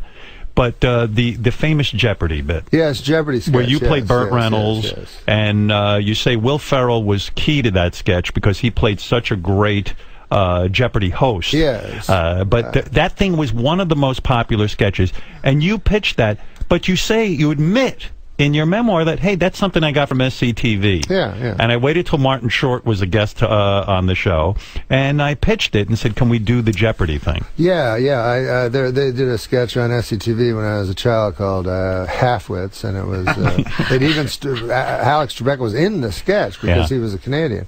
And it was you know, it was just these kids. It was you know, when two schools would fight each other, and so they were all, it was real stupid. So I always loved that show, and I said, you know, Celebrity Jeopardy, they always ask such easy questions, and the celebrities are all so stupid. It would be great to do it. Unfortunately, they've already done it, and I feel like I shouldn't just steal a sketch. Right. So when Mr. Short came to do the show, who later became my friend, I said, who wrote that sketch? You know, and he said, Eugene Levy. And I said, maybe we could phone him, you know, and get permission. Get permission. And so he said, yeah, we'll do a conference call. And I said, no, I'll phone, you know. I'm a man, you know. Yeah. So I phoned Eugene Levy, and I asked him, I told him the whole sketch. I said how much I loved the first one, and I asked permission, and he was kind enough to give it to me. There was no better show than that SCTV. That was unbelievable, God, right? It was amazing. It was amazing. Yeah, unbelievable. Why does Turd Ferguson? Why does Burt Reynolds hate Alex Trebek? You know what's funny is I wrote that sketch because on Saturday Night Live you have to do impressions once in a while. Mm-hmm. And I don't do impressions, you know. But I do like 4 or 5 guys from when I was a kid that I liked, you know. Like Letterman I liked, so I could do an impression of him. And when I was a little kid, Burt Reynolds used to be on The Tonight Show, and he was like the funniest guy ever. So I wanted to do Burt Reynolds, but I couldn't figure out how to put him in anything. Right. And so I wrote the sketch Celebrity Jeopardy so I could do my Burt Reynolds. And then when it comes time to tape it, like Lauren told Costume to have a white hair for me and a white beard. And I'm like, no, Lauren, I don't do Burt Reynolds. I do Burt Reynolds from the 1970s, from Smoking the Bandit. Because that didn't make sense either. Nobody knew why. Why was it 70s? I know, it made no sense. But it's funny, like you say, Turd Ferguson, because on one of them I go, Burt Reynolds goes, you know, that's not my name, you know, to Alex Trebek, you know, and he forces himself to be called Turd Ferguson. He forces Alex Trebek to call him Turd Ferguson. Right. So anyway, somehow that caught on with some people.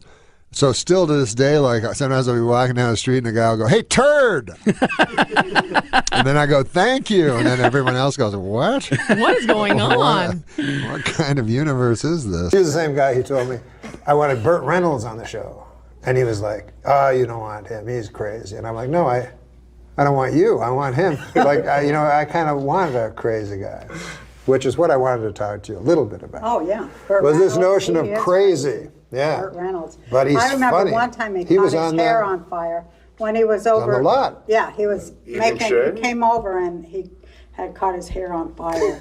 I don't know how. Like, we're like, oh, you better go to the doctor. You got a big friggin' hole in your scalp. Because Roseanne's show was on the Radford, along with Seinfeld and Evening Shade. Yeah. And I remember hearing a story, all his stories about Burt. And he would go on his hiatus, he'd go away and hire people for the show. And then people would show up, quit their job, you know, in whatever bar he just found them in. That's great. And they'd come and go, "We're ready to work." And he'd go, "What?" And they'd just pay him off. And the guy'd have to go home. But can you imagine that? Like you're in your little town and Burt Reynolds shows up at your candy store and offers you a job. That's kind of, what was he thinking? I don't know. But I think he had some, you were talking about you had OCD. He must have had some he's crazy stuff. Hey, you worked with Burt Reynolds. Yes, I did work on with the Burt Reynolds. TV show, right? Yeah, on Evening Shade, yeah. Do you have any crazy Burt Reynolds stories? No, not really, because, Burt, Burt had some wild times and everything. For some reason, he kind of took me under his wing, and he always liked me, and he actually helped me a lot in the beginning. And he was Harry Thomason and Linda Bloodworth Thomason, who ran that show, and another show I was on with them. Them and Burt are real big, were real big helps to me, early on. And he was always really good to me. He did hit me one time live in front of an audience, and I couldn't breathe and I couldn't say my lines. Slap? He hit me with an open hand, but in the lung, and he's got arms like Popeye, those big forearms. And in the thing, I'm supposed to hit him. I'm supposed to slap him on the back and say something which pisses him off or whatever. And I come out there before the live audience, and when we rehearsed it, he said, "I'm an old stunt man, so hit me as hard as you can." And I guess I hit him really hard because his natural reaction, I guess, was to hit me in the lung, and I couldn't talk, and they had to sort of suspend the big show for a few minutes while I got my breath back. But other than that, yeah, he was always really good to me. Yeah, I always try to get him. Like whenever I had anything, I go get Burt Reynolds. Like he'd be the coolest. And then people go, no, you don't want to work with him. He's crazy. And then I go, no, I do want to work with him. I don't want to fucking work with you. Yeah, right. like crazy. It seems like such a dismissive. Don't you think like people have been denied work and shit just because people go, that guy's crazy? Yeah. And it has no meaning to it really. Yeah. It usually means creative to me or something. That's right.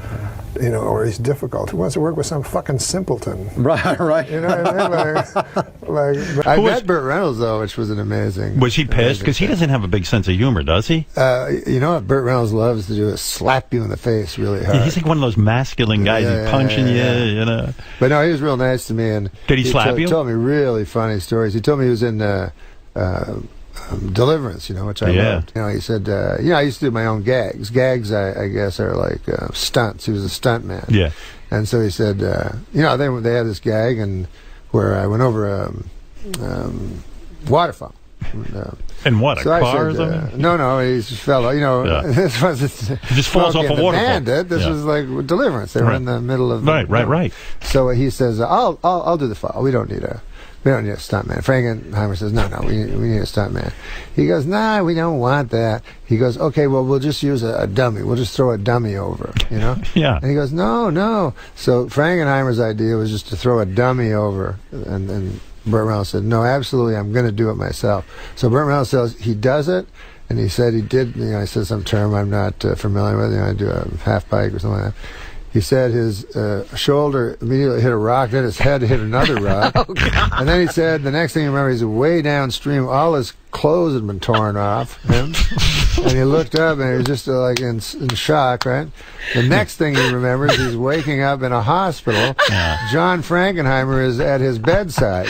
And he goes, then I said to John, how'd it look, on the daily? And John Frankenheimer said it looked like a dummy falling off a platform. So that made me laugh. So he does have a good sense of humor. He has a very good sense of humor. And did Burt smack you around a couple of times just to show you where it was at? So what was the first sketch that you ever got on, or what was the first written material that you ever got on the show?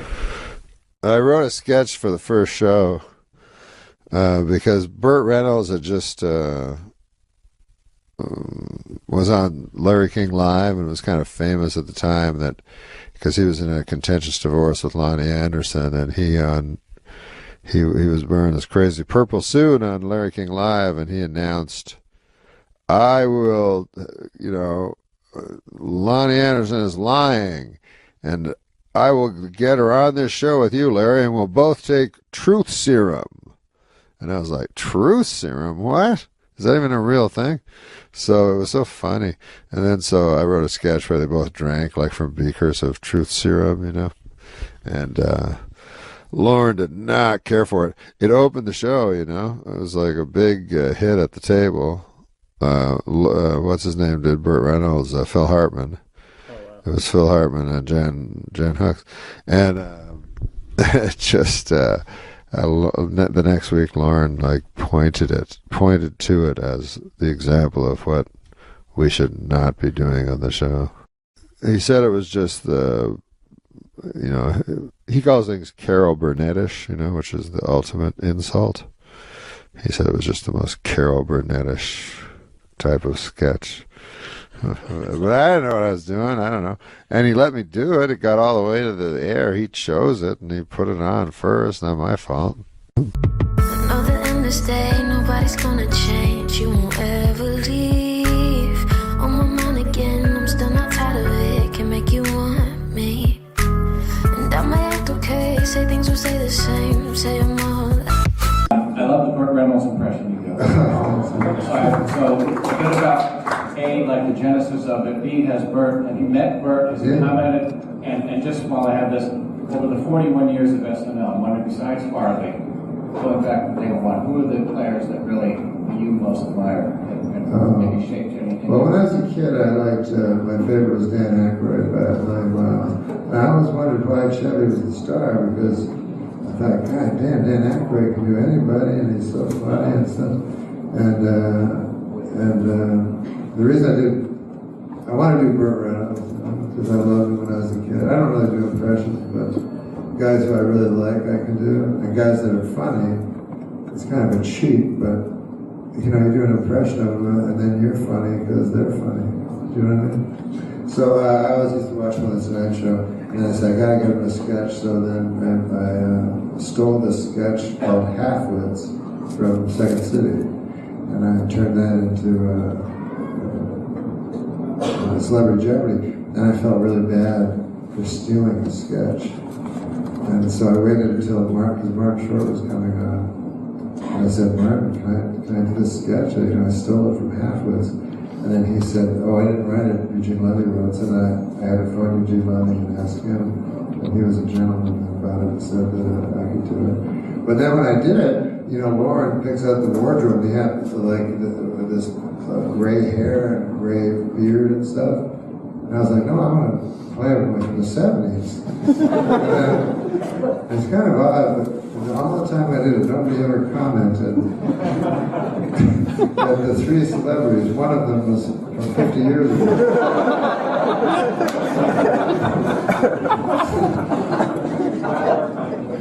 Oh, Burt, yeah, no, I met him, and goddamn, that guy was funny.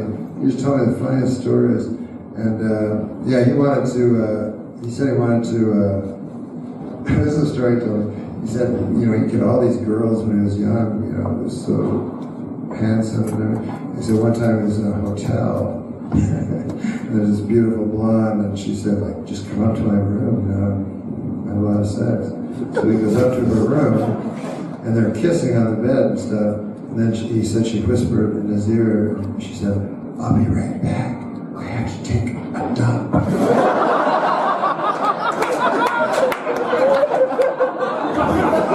So she ran away. Most of us would run away, but he could just get the next girl to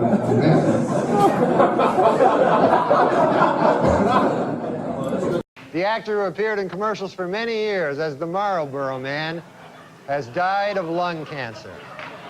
Asked if he contracted the disease by smoking, a spokesperson for the tobacco industry responded by saying, "What's that behind you?" then ran away. The U.S. Tobacco Company has announced that between now and December 31, it will donate a portion of its sales, at least $1 million, to the National Volunteer Fire Council. In return, U.S. Tobacco asked that for the rest of the year, everyone pretend that cigarettes don't cause cancer. According to newly released confidential memos, presidents of the nation's largest tobacco companies decided as early as 1964 that cigarettes should contain increasingly higher and higher levels of nicotine. Asked to comment, a spokesman for the tobacco industry said, "Really, that's interesting," then got plastic surgery and moved to France.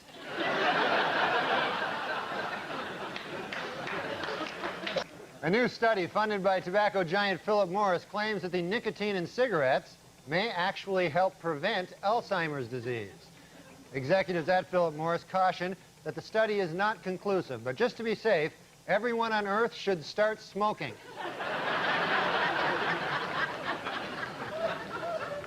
Earlier this year, the Liga Group paid out more than $750 million in a court settlement when it was admitted that its cigarettes are addictive. And this week, the tobacco company unveiled its new warning label. It reads, "Warning, don't try to sue us, we don't have any money left." The FDA has approved a drug used for antidepressant to help people quit smoking cigarettes. Although it should be noted, the drug is crack, so... Richard Thomas of Chicago is taking a novel approach to getting his wife Sally to quit smoking. He is suing her in U.S. District Court, asking a judge to order her to quit. Legal experts say that considering all factors, Mr. Thomas actually has a very good chance of never having sex with his wife again. According to new medical studies, exposure to secondhand smoke dramatically increases a non-smoker's risk of getting heart disease and lung cancer. Jubilant tobacco company executives say the study proved beyond a shadow of a doubt that non-smoking can kill you.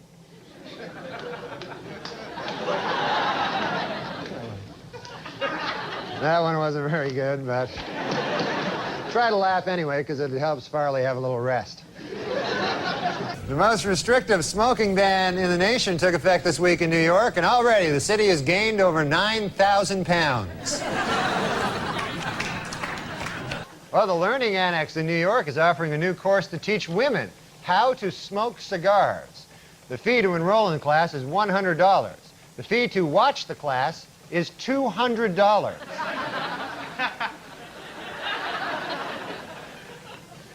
A new study says that people who quit smoking have healthier lungs. Yet another groundbreaking story from the pages of the medical journal, Duh.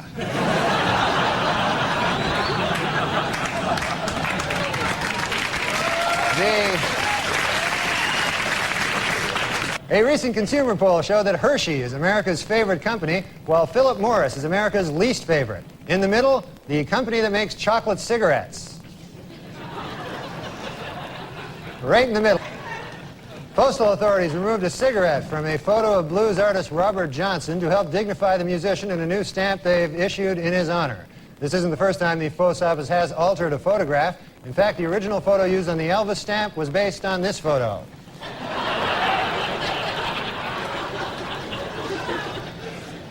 King enjoying a hoagie. Get off me! Get off me! I'm the real Annie! Get off me, you fat bastard! Get off me, you fat bastard!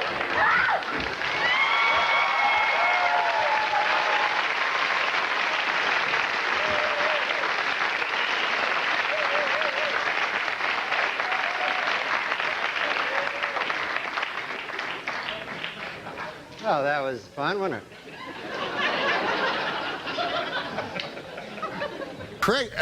Craig used to be on a show called The Drew Carey Show. Yeah, that's right. Yeah. And you did the show right next door. You had the Norm MacDonald show right next door. And then I remember you were like, we had trailers, and I'd always be in my trailer. I like to go to my trailer and smoke cigarettes. Yeah, that's right. Yeah. And then you'd be in your trailer, and you'd be writing movies, and then directing movies, and then you'd be writing books. Yeah. It was because I was trying to not smoke. But people are waylaid by your laid-back image. They don't realize what a furnace of ambition you are. Hey, that's true. I am. I zig when they zag. That's what it is. Yeah. Listen, it's good. You don't smoke anymore. You look like healthy. You. No, I quit smoking. Yeah, I read that on the side of the thing. What did you say? It's dangerous. It can kill you. No. Yeah, I realized like I was smoking all the time, and it's like you smoke and you don't even get high. And well, you can't. They're not mutually exclusive. You can get high and smoke. It's not like you have to make a choice. No, I'm saying the cigarettes do not. Get you high. Yeah. Well, you could. There's a substance you can put in them though if you want. Oh yeah, no, I don't do drugs or alcohol. Or Neither do I. You used to be. I thought you were alcoholic. Gosh, Norm. Tom has drank for as long as I've known him. Yeah. Oh, yeah, I drink, yeah. I'm starting to smoke, too. You've started smoking? I'm starting now. I'm just starting. It's harder than you think. You should probably start with a patch. Yeah. No, I actually started with the e-cigarettes. Oh, did you really? Yeah, I was smoking those for the last couple of months. I think you actually were. Yeah, and then gradually built up sort of an addiction to the nicotine. So you work backwards. Yeah. Do you think we stopped saying N-rig, which means, or N-rich, or nigger-rich, or nigger-rigged, which were terms that some people are going, were they terms? Because, well, it's a fine. Or do you think we just shouldn't use people? What'd they say when you, hey, stop with that joint there, you're getting spit on it. So, no, hold on a second. So most people would say that we stopped those things because it was egregious. Yes. I know what I'm saying. Yeah, no, I know. And so you have to say, another example. All afternoon, as we do this, you've been playing on and off with a cigarette. Do you smoke? I quit smoking a year ago. Good for you. Thank you. You quit smoking? Yeah. And you, when you smoked at the Tomorrow Show... We puffed. We didn't smoke. We puffed. You probably caused many children to start smoking. So you hold a cigarette and you never light it? Yes, it helps me. I have an oral fixation, the doctors tell me. That never... I'm like Beretta. Are you doing this to be a funny thing, or do you really have to kind of I'm doing feel it. No, I feel that I have an oral fixation. You know about that. I don't have that, by the way. If it's I don't not like this, I go sucking straight. You don't like sucking I don't cock? like sucking cock. I mean, I have done it. Yeah, I wouldn't like it. You know why I wouldn't like it? Why? Aren't those animals, like, inside the cum? Like, I remember... The sperm, you mean? Yeah. So to me, like, it's a bunch of animals and stuff. Take me on a journey. Take me far away from this life. I'd leave it in a hurry. Let's run away before more than like you came. Okay, since nicotine is such an addictive drug, do you think someday you'll have to have a prescription to buy a pack of cigarettes?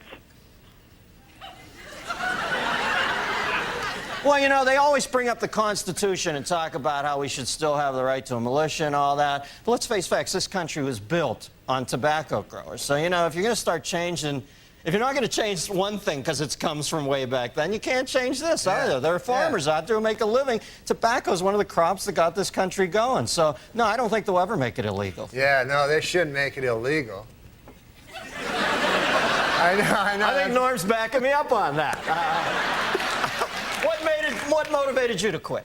Well, I guess, you know, I read this thing about how it was like a phallic symbol, and that my doctor went in, he said, you probably have an oral fixation, which, you know what that means. Let's not kid ourselves, right? So, that's why I always smoke, like, cigarettes instead of cigars, because if I'm going to have I like a little white thin cock, you know? Are we back to cocks again? I go away to Ohio, Middletown, the center of the universe, to take a nice clean call, and then I space out. I'm thinking, I can't listen to Norm for a second. I got to get a time cue here. I come back, and you're talking about having a thin white cock in your... I don't have a thin white cock. In my cock, you mean? No. In my mouth. No, you misunderstand. What I'm saying is this. I'm just saying don't make the mistake of thinking I fucking listen to you. I just want to make it clear about that cock thing. I was just saying, if I ever was gay, if they like suddenly made it mandatory or something, then I would choose the smallest cock, and I would like a guy that came fast. I don't know. I thought the subject was cock. No, cocks is next week. I'm sorry. Does that answer your question? Yes, it does. Norm MacDonald, ladies and gentlemen. Hey, this, you're big on Twitter, which I love. I love Twitter. Do you like Twitter? I like it. I have 2,450,000 followers. I love that. Yeah. Oh, yeah. I edict to them. I enjoy More it than because- Jesus. Hey. Yes, I'm sorry. I know you got into Twitter, but last night I got into a bit of a Twitter war with my followers. Followers, it ends up they all fucking hate your guts. But I maintain, I watched this Liberace movie. Okay. And he's making out, you know, it's, you know, who plays him? Michael Douglas. Yes. First of all, has pussy cancer in his throat.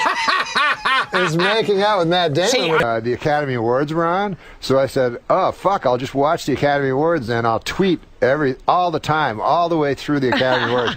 And it was so fucking fun. You liked it? Oh, my God. It was like Were you vicious to the people up there? Did you find the Academy Awards boring? They were the worst fucking Academy Awards ever. Ever, right? Yeah. And did you write that? Were you honest with the people? A couple of times, like, I was like... I had a couple of ones that were maybe mean. Like I said, I think I said, like, by the time this is starting to drag, by the time the dead guy montage fucking shows up, Kirk Douglas will be in it. What was the line you had about Gaddafi? Gaddafi was the poisonous tyrant Muammar Gaddafi, the psychopath, is missing. Geez, I hope he's all right. Sometimes people get mad at me for a tweet. It's bizarre. And sometimes it's like a real, benign one, that's when they're usually most mad. And I remember one time, I just had watched Soylent Green, Yeah. So I tweeted, I didn't know Soylent Green was people. I've watched that movie 10 times. And a guy just told me Soylent Green was people, And people got so mad, everybody's typing, they're like, what are you, an idiot? Of course it's Soylent Green is people, Here's another tweet. You said, I'm going to die one day. That's what really kills me. And that's a good tweet. That was one of yours. I like that one. I don't know what it is with that voice of yours. When I read your tweets, everybody that I've talked to also reads them in Norm's voice. Yep. And it makes it that much funnier. Everybody started, during the Oscars, we all start tweeting our shit during the Oscars, past Oscars. And one of my buddies, Travis, actually retweeted and said, you got to follow Norm MacDonald. I'm like, I didn't even know you were on or shit, so I started following you. And they were hilarious. The funny thing, when are you going to thank the computer? Every fucking tweet. When are you going to thank the computer? Just shit like that is stuff that no one else was tweeting. It's out of your mind shit. I just found out about that Twitter shit. It's great, and you got so many followers really quickly, and didn't have to pull a Charlie Sheen with it. It was just funny shit, man. But when you go to hit the send, you fuck for a second. You go wait, because it's just off the top of your head, and it's right there, yeah. And I don't do drugs or alcohol, thankfully, because I'm sure guys could really fuck up and say bad things. They have. Norm's tweets, some of them are not supposed to be funny. They're profound, poetic. I deleted a lot of those. Because I'd read my responses, they go, you fucking asshole, you're funny. I'm like, that's just it. You can't stop being if you're funny and then you got a serious comment. I would tweet some ridiculous shit, but then I'd go Obama gave a speech. Let me give a little feedback on what I believe of Obama. You racist, fucking conservative, fucking rich motherfucker. Some people too, fucking think it's serious. I tweeted one that I said something, I don't know. I said my father was brutally murdered last week, and it's only now I can look back and laugh. And then these people would fucking answer. They go I'm so sorry. Closure takes a while. So I had to go, no, it was a joke. How does anyone read that and not, especially from you, and not think it's a goddamn joke? People are so stupid. That's something this whole thing has opened up, where you're kind of communicating with people you never would talk to or meet, that don't understand what a sense of humor even is. So the responses you get sometimes hey, I was hey, God, it's spring, but I'm looking outside and there's still a little snow on my back table. At least you're alive, motherfucker. That was from a dead guy? I'm getting tweets from the dead. I guess he had a loved one pass on. Perhaps a father that was brutally murdered a week ago. I guess to sum it up, everybody's a critic, huh, guys? Your special should have been called The Voice of Reason.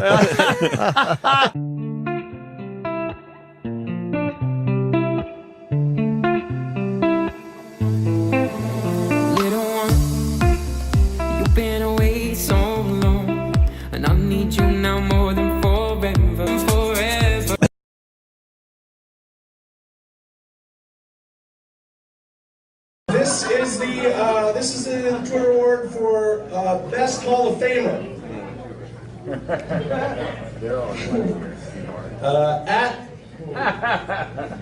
Going real well.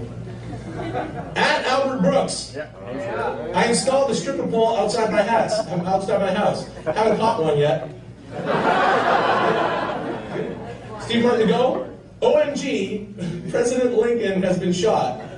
Wait, whoa, my internet connection is so low. At Alec Baldwin, how many friggin' times I gotta say it? 27, she's 27, jeez. That's your girlfriend? At Al Yankovic, breaking news, Netflix splits off into a third company called Vernster, where you can rent nothing but Ernest P. Worrell movies for $5 a month. And at Norm MacDonald, Rest in peace, Amy Winehouse. We lost a true heroin addict today.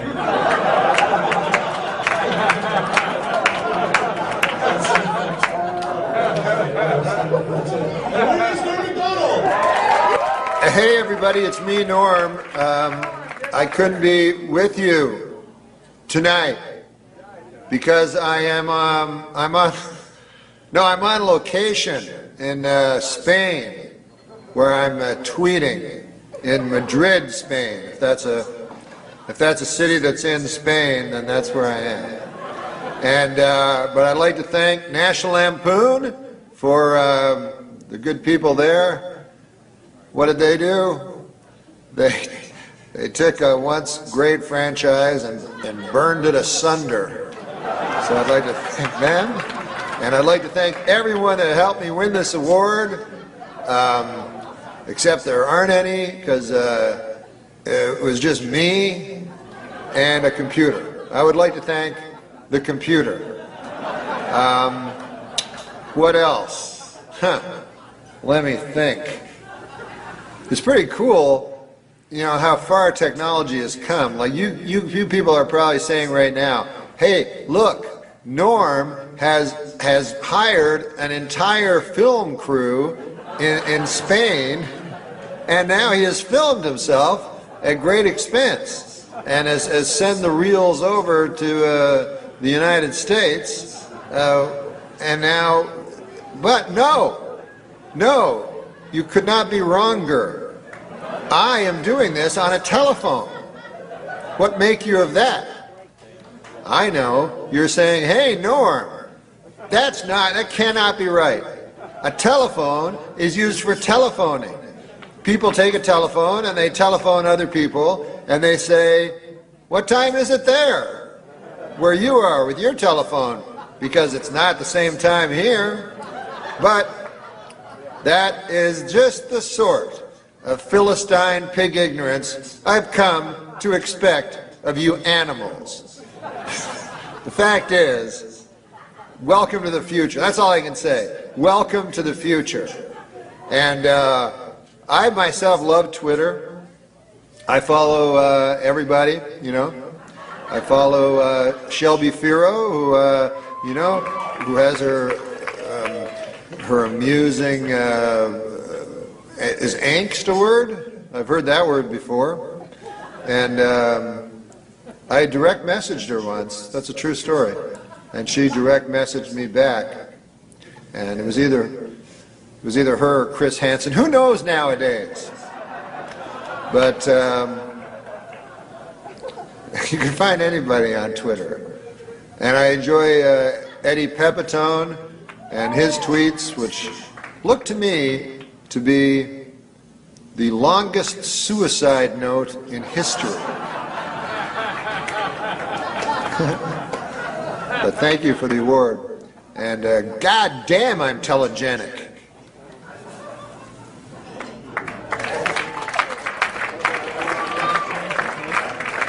I was early on that Sunday in Philadelphia. I told everybody to watch it from the and who else? Got nothing from it. And then I even phoned their agent. I said, "Hey, that's a good show. Nobody's watching it, but I like it, and I'm in TV." They never got back to me. Never did. DeVito's the EP on that show. Oh, He's yeah, got an axe to grind with. Why? Because of the fist fight I had with Christopher Lloyd back at the Improv. Exactly. You remember the incident.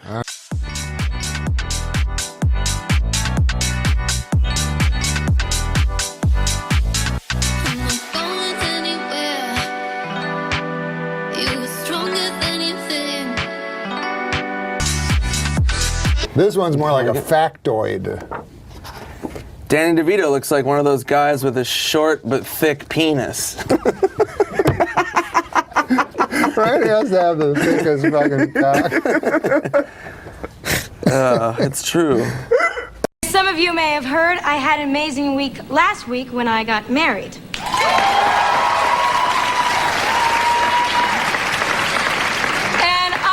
Such a great time that I decided to let them show the video of my wedding. So here it is.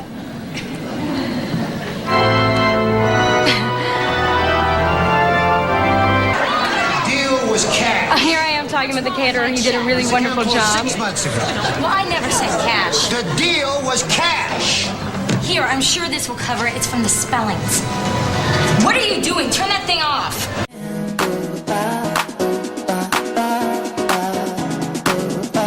Connected to our senses.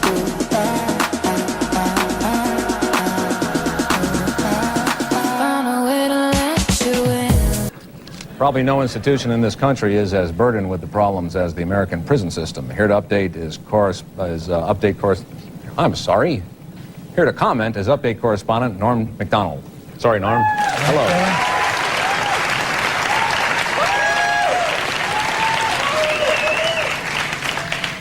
Thank you. You know, I've always been afraid of going to prison, and I was thinking about it the other day, and I realized that what scares me most about going to prison isn't the loss of freedom or the stigma or even the separation from family. For me, the scariest thing about going to prison is, it's the anal rape.